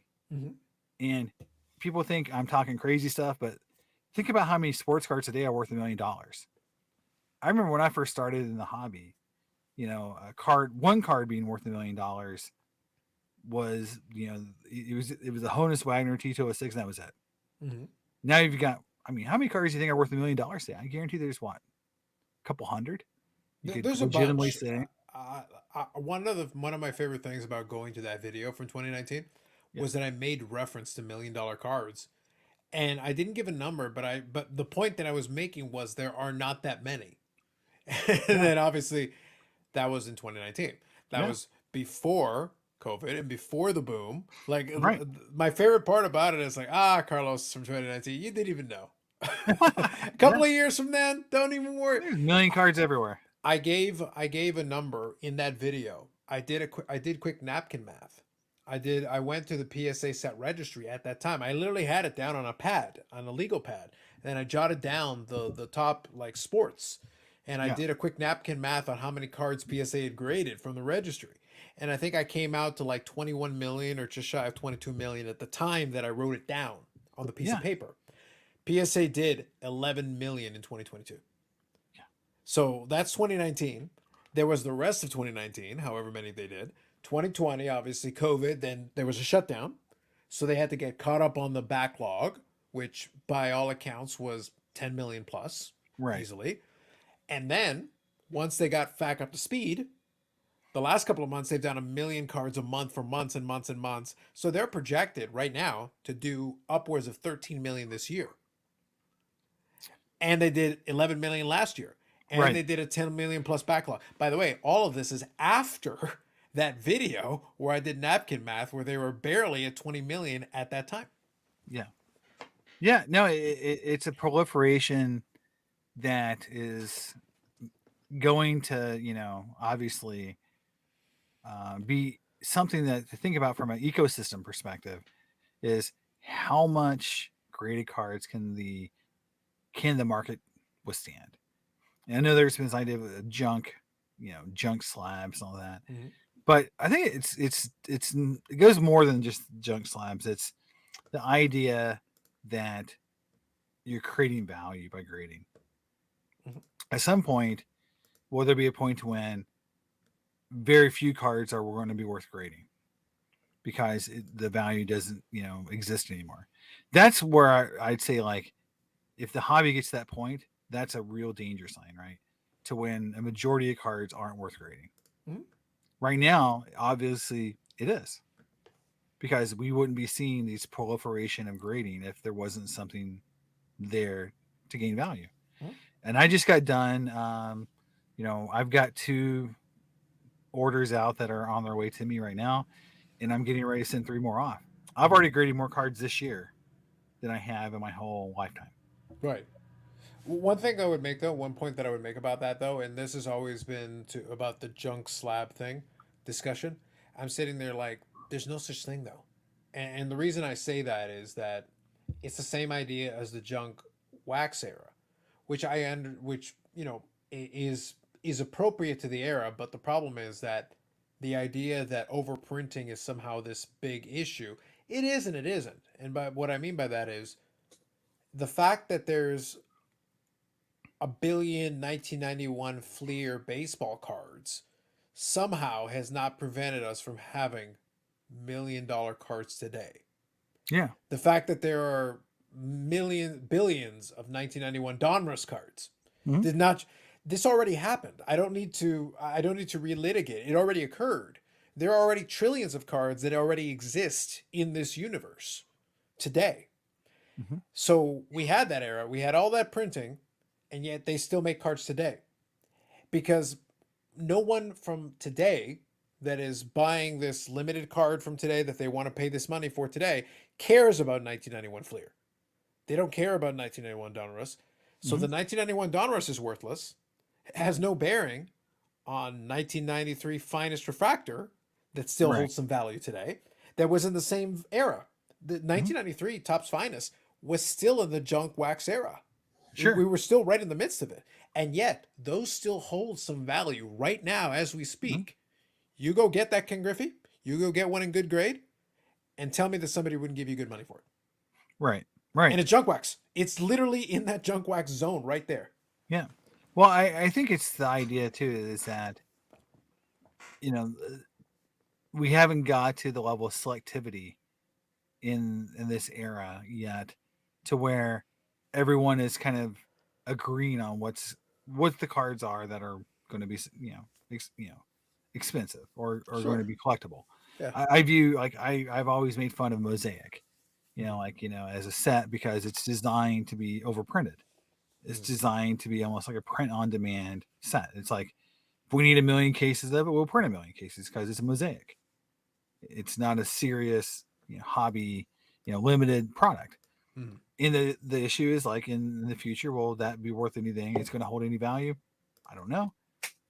But that is something that is even today. There's sets out there designed to be printed. Fanatics said that there's going to be sets it makes that's basically going to be printed on demand. It's going to be ordered based on, if we order 1,000,000 cases, they're going to make 1,000,000 cases, Right. and that's going to make those sets not worth a whole lot. Yeah, And then they're going to make sets that are limited, that's right. and so that's very similar to, and that's what the junk wax era really did, Mhm. was everybody had their base stuff that was printed up the wazoo, including 89 Upper Deck, Mhm. printed up the wazoo, and then they followed it up with limited edition cards that were higher, that had better technology, more to them, and they were limited. And over the course of time, those limited products held value and gone up. The stuff that was overprinted then and now, are worth almost probably the same. Never, the value never went up or went down. But that's appropriate. Like the And that's point that I'm appropriate, right? making is Yeah. that's the market figuring that out. So that's why I say though, like Yeah. there But the is no strategy was such always the same. Yeah. yeah, there is no such thing as overprinting. All there is overvalue.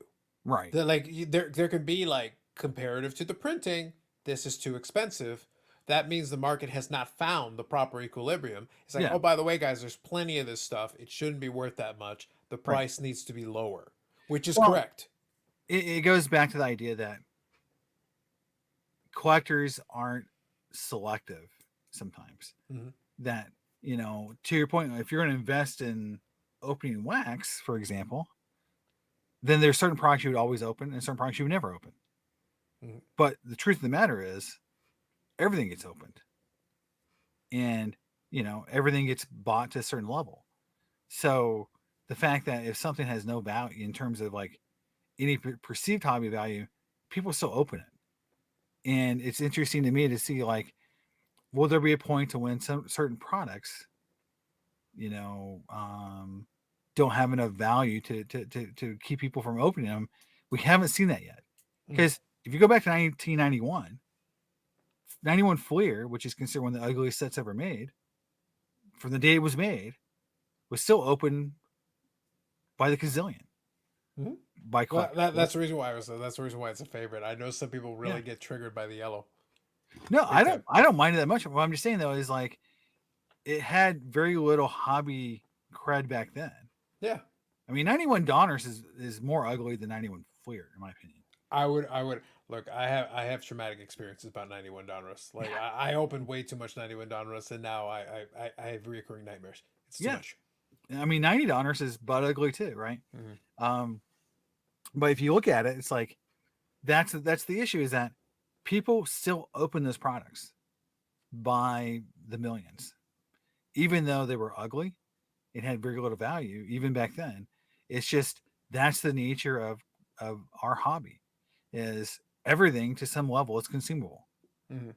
and only certain products will withstand value. But a lot of times the collector at the time point that they're opening it or experiencing it don't know, Hmm. right?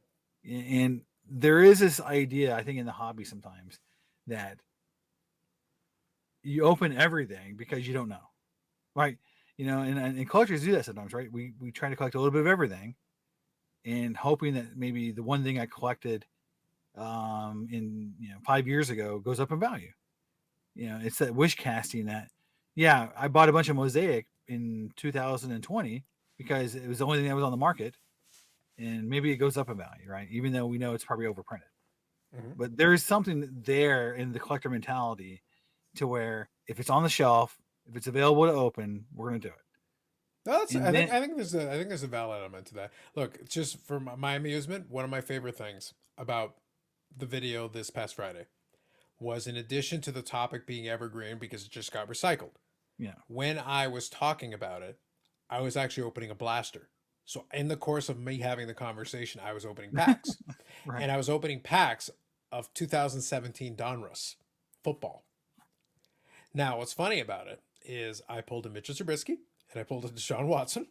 So at the time, those would have been two valid, rookies to pull. Yeah. But that was also Mahomes' rookie year.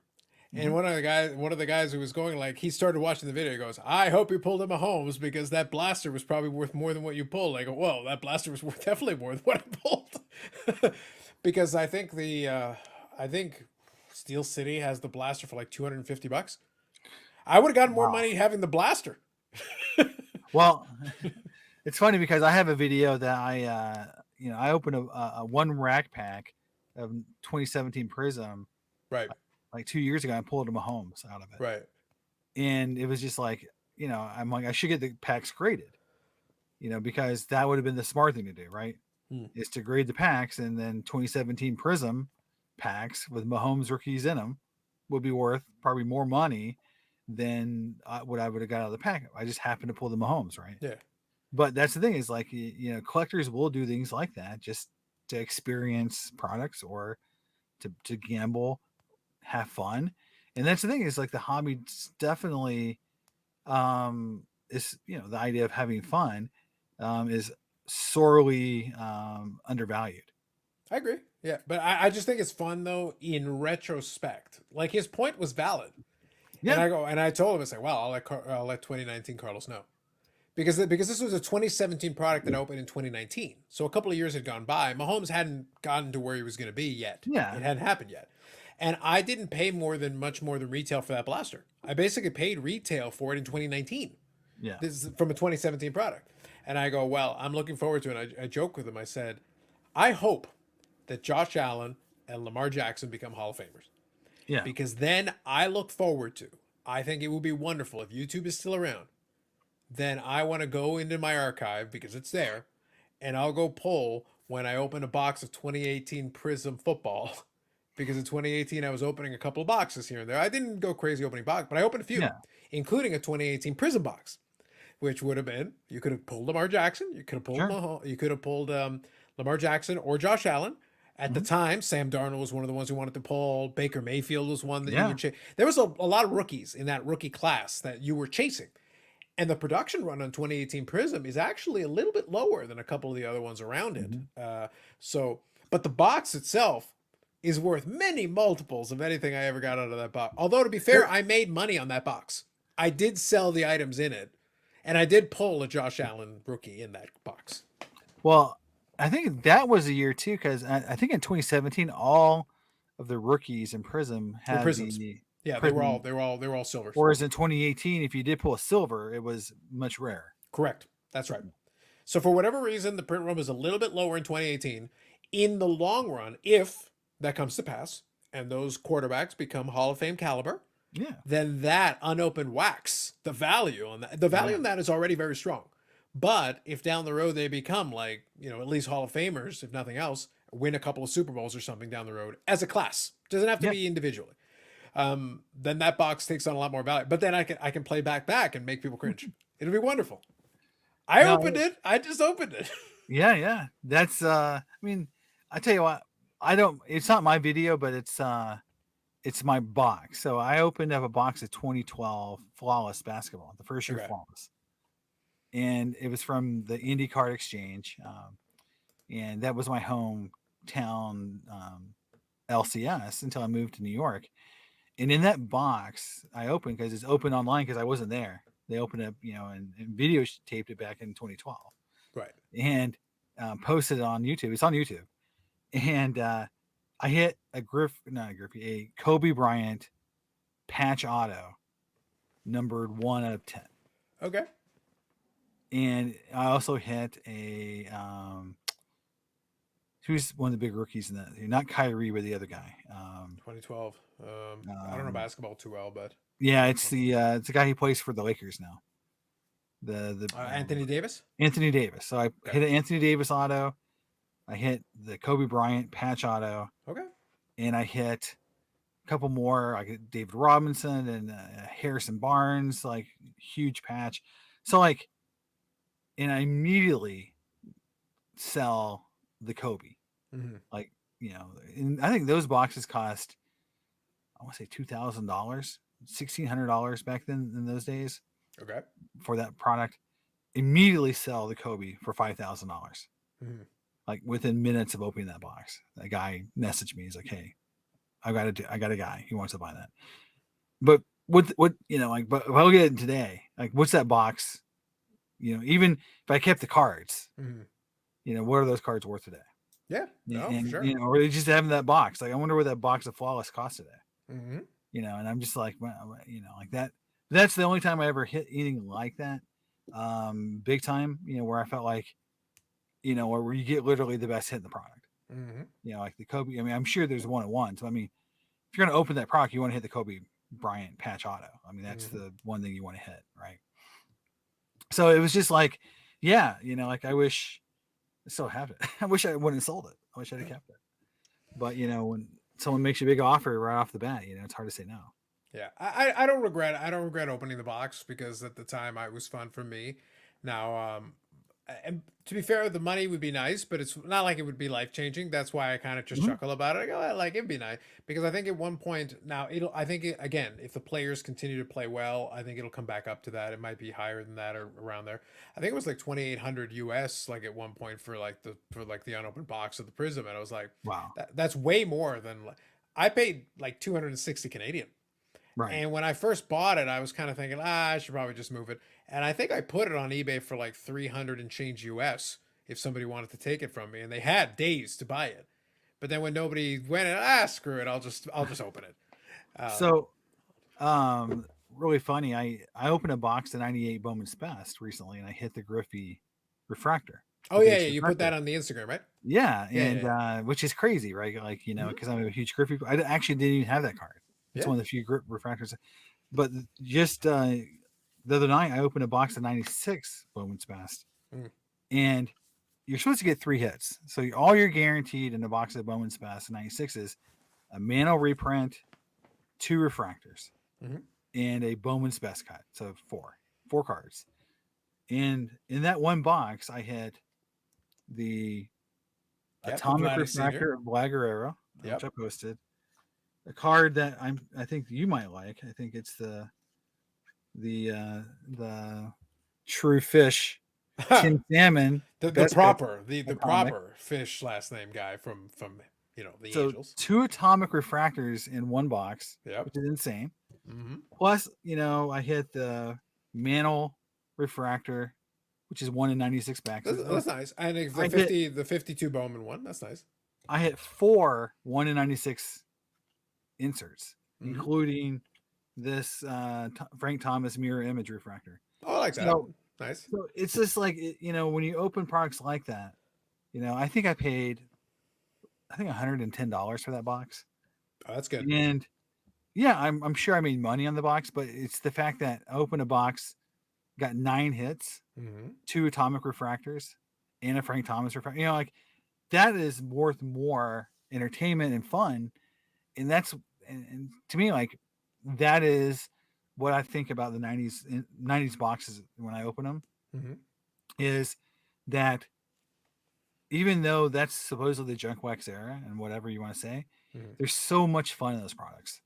Like, and there's so much, like, if you hit, atomic refractor or whatever in those products, it's like, you know, that is more fun than me opening a box of this year's Prism or Bowman and hitting a Hmm. Drew Jones auto or hitting, whoever, rookie. I mean, I don't even know who the big rookies in football this year. There wasn't that many. I mean, you had Right. what Kenny Pickett maybe I think as the, Pickett. Yeah, I think Pickett's one of the key ones there right now. but it's just like, yeah, I'd rather, buy boxes of '90s right now and open them than anything else. And I have got a bunch of Bowman coming. I bought, I think, 4 blasters, 2 hobby boxes, and 2 retail boxes. Nice. So I'm going to do some Bowman opening just to have some fun with that. But you know, I guarantee I'll have more fun opening a box of '90s, finest than I will those products, just because it's, to your point, is I don't regret opening those products No. because even if I get skunked, they were fun. Hmm. Oh, for And sure. the value of opening and having fun is still worth it for me. On the modern stuff, when you don't get anything out of those boxes, it does, to me, I don't have as much fun. Yeah, So I when think I that's open a fair. box of this year's Bowman, I don't hit anything. I feel like I kind of feel worse about it. Well, there's no nostalgia. There's no Yeah. nostalgic value to it. Now, to be fair though, at the price point that you just cited for that box, yeah, I'd be happy to open that box at 110 and take my chances and go for it. The problem that we have right now is that there's some folks who understand the nostalgic value and then jack up the price accordingly, because I went to Expo and I was looking and there were some 90s boxes still on dealers' Hmm. tables that they were willing to sell. Like, and I don't mean like junk wax 90s. I mean Yeah. like later 90s where there was some stuff that you could pull out of it. But the problem is they jacked up the price accordingly. It's like, "Oh yeah, we've got this even low end, like 98, 99 UD Choice, which was a baseline kids Yeah. product. The goal was to whatever.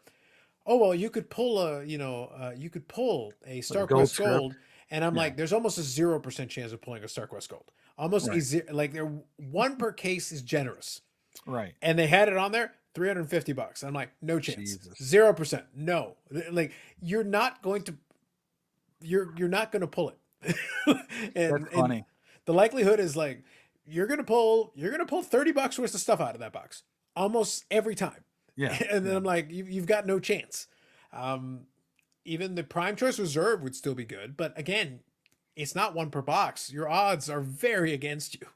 You're Yeah. more than likely to pull 20 or $30 worth of stuff, but they jacked up the price to $350 a box, and I'm like, nah, not gonna happen. Get around. For example, like Flair Showcase. Mhm. I opened a box of Flair Showcase. I really enjoyed it. Even the base cards are really nice. And I saw Yep. there's like a hockey, Hmm. and I'm like, huh, would it be worth it to open a box of? Because in the pecking order, typically the hockey's the cheapest out of the sports It in the has been 90s. historically. Yeah, Historically. historically. And so I'm like, oh, would it be worth it opening a hockey box? So I'm actually debating whether or not to open up some hockey, looking for hockey refractors. If You you can know, get it cheaper, sure. yeah, The problem I'm having right now is that a lot of the guys who still have it left over, like for me, having lived through that time period, one thing, 97, 98 was my favorite year in collecting. And I would love to open a box of Black Diamond. But the problem is the yeah, price has gotten super high. But the reality is, at this stage in the game, all the rookies are retired. hmm, Everybody who's in it. There were some good players in it. You could pull a Vincent LeCavier rookie. He was a yeah, very good player. You could pull a Roberto Luongo rookie. He was a very good player. Alex Tanguay. hmm, And then you've got guys who didn't quite make it, but were names at the time. Maxim Afinogenov. I remember these names like it was yesterday because I remember them being. They all had their moment in the sun sure, on sure, the yeah, Beckett checklist. Um, the set is maybe $100, give or take, and yeah, you got the double diamond, triple diamond, quadruple diamond base are out of 50. No, not numbered, but okay, print run 50. You're not going to get one in a box. Most likely, you can, but not likely. sure, Premium cut die cuts, nice. Single, double, triple, quad, vertical and horizontal. So you got the two versions of it. I love that set. Loved that set. Loved mm. to open the box, but then I go look at it and say, oh, $500. Not that much. I don't love it that much.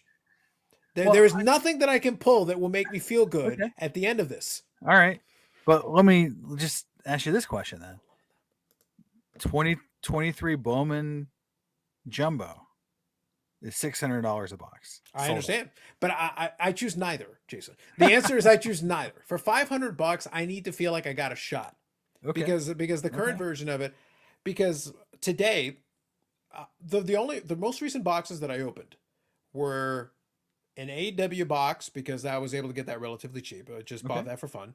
I did two boxes of Topps Big League because they had the influencer cards, and I just thought it'd be funny. Pulling a Geoff card would have been so much fun for me. It would have been great content. I would have oh yeah, loved to. 100%, It was a long shot, but it was less than $70 Canadian. So the yeah, point is like the price point is low enough yeah, that it's like I can get a couple boxes, take a shot. Who knows? sure. Not a big deal. But like even like let's take Bowman out. What'd you do SP Authentic? Right now, this year, no. They reconfigured SP Authentic. I They wasn't a big did. fan of the. I wasn't a big fan of the adjustment. I've watched a lot of box breaks. Those are brutal. Yeah. I feel bad for folks that open those one. This time around, like, Yeah, even Ziri's like down on it. I mean, he's usually a huge collector of he's SPF huge things. into SP Authentic. That's Mhm. his jam. That's the thing he Right. loves to do. He loves to open cases of SP Yeah. Authentic, and like the configuration. Unfortunately, the price point has kept adjusting according. They've kept it consistent, but like it feels like worse value. It feels like much worse Well, value. so many retro autos too. Like you can open Mhm. a case and hit only one or two actual, rookie autos from this year. Yeah, I Mhm. think that's really tough when you're trying to build an auto set or want to collect this year's rookies. It's like they Well, have so many retros. we can ask you a question. So in US dollars, what was the price point? What's SP Authentic going in your neck of the woods? I just went down to the LCS the other day. I think it's 280, 300. Okay, so let's call it, yeah. So let's call it 280. Let's just go with the Yeah. 280 number. Okay. So the card that I sniped while we were chatting earlier in the conversation, I'll actually quickly show it here at the end, since we've got here. That's the card I sniped. Ooh. So I got the pageantry. That's the pageantry Medano. It looks like it's on card. I'll have to Yeah. get a closer look, but it looks like it's an on card auto, which I like. And Yeah. even though the scan is weird, if it's like the normal pageantry, it should have the nice kind of foil. It should have like this nice reflective foil around it. Yeah. Which, if it is, that's going to be a pretty sharp looking card. That's going to be a Yeah. pretty good looking card. I got that for 105 Canadian. Okay. So that's my guy, favorite Mhm. player. Got a nice limited SP autograph for him. Uh, now I'm taking this at face value, but the person put the odds in the title of the thing. It says Group B, one in 1987 packs. Oof. So what do you think Well, of the odds that I could? I'm sorry, how many boxes do I need to pull to potentially pull that? yeah. I bought it But for 105 think of bucks. the Jason Robertson rookie autos you to pull too. Yeah. Oh, well, the problem is 21, 22 would not be Jason Robertson. It'd be second year. Oh, So that's you right. can't even get the. That's like you got to go Coalfield. Coalfield. Okay. Yeah, so he's the one for 21, 22, and that's the Okay. problem. That product, that SB Authentic, is 21, 22. Yeah. By the end of the year, we're supposed to get 22, 23 this year as well. So we're supposed to get two SB Authentics this year. That's pretty crazy. So you can see why though. Like I would, even if I wanted to add this to my like card budget to be Yeah. like, yeah, open some. I'm not enthused about potentially having two SB Authentics in the same year. I'm not enthused Right. about having the checklist spread out in such a way where, look, I got the But card I wanted. I got the yeah. card I wanted for a fraction of a box. But the cup is this year, right? Well, we had a cup this year from 2021. Yes, Ah, okay. that's I what thought threw it it had, off. because I thought it had Robertson autos in the It cup. did. Oh, It, okay. it- that so 2023's release. I'm making very careful emphasis on these words. The cup release in the year 2023 of our Lord Hmm. is 2020 2021. Okay. So we have both moved forward and backward in time. That's crazy. Yeah, so that's what's throwing. Look, I wouldn't want to pretend to be the guy, but it's like, is that a well? Technically, it is, but it was released in 2023. I understand, Yeah. but it's a 2020 2021 product. It says so on the back. Just go with it. Yeah. Well, we're in. I mean, I think that's going to be the funny thing is that they play catch up. Like you're right. I mean, like the money spent, it's got to be diluted. Like no one can afford 2 years of like SP Authentic. Like I feel bad for Ziri, like who this is his life, and he's going to be bankrupt at the end of the year trying to collect all this stuff. Yeah, so that's the parallel version of basically this. Okay. Yeah. So that's the insert, Mhm. which again, like I'm expecting if the autograph is like this, but Yeah. it has that spot for the autograph, that's gonna be sweet looking card. That's gonna be great. Yeah. No, Um, that's a very nice looking card. but that's a 21, 22. So that's that. It says this SP Authentic 21, 22. So that's not. We're in the year 2023 for those keeping score at home. Yeah. Well, I think there is a lot of you know shenanigans that they can get away with because who cares? Like this industry is unregulated. I mean, when they do those retros, it's like, well, they can just call it whatever they want. Here's a Yeah. So 1985. yeah. So but that's the reason Retro. why. That is the reason why I am not. I am not touching any of the current year insert quotation marks product because I'm like, look, I'll let all y'all break it. You guys open those boxes. There's a couple Medanos in there. I'll be by when you're ready to Mhm. put them up for auction. I'll go buy those. That's all I want. I'll be Yeah. fine. No, you're right. I mean, we all know that's the better play to have. Yes. You know, And and I love opening boxes. I'm not discounting that. I love open. The price point just made no sense. Like yeah, remember, it's just 280. Even just open one box. Like I already have the card that I wanted for 105, and I've right, got the regular version of this, and I paid like $2 and change for this shipped. So right. so so I'm like, well, I have what I have now both versions of this now. So I kind of have what I want. Yeah. No, you're right. I mean, I'm trying to get, you know, I don't do a lot of modern, but there are a few cards I want to get Mhm. of Griffey and some other players, and it's funny because I want to get me some more, Griffey autos that are dual autos, like Sure. Mike Trout Griffey, and Frank Thomas Griffey, and they keep making more of them, and they keep going up in price. Well, It's insane. that's a thing that I've been monitoring, and it's been a little bit frustrating in that I have bought so many Medano cards over the years and certified autographs specifically as well Yeah. because I've got like almost 280 certified autographs. Like it's in that neighborhood now, Okay. for just the one player.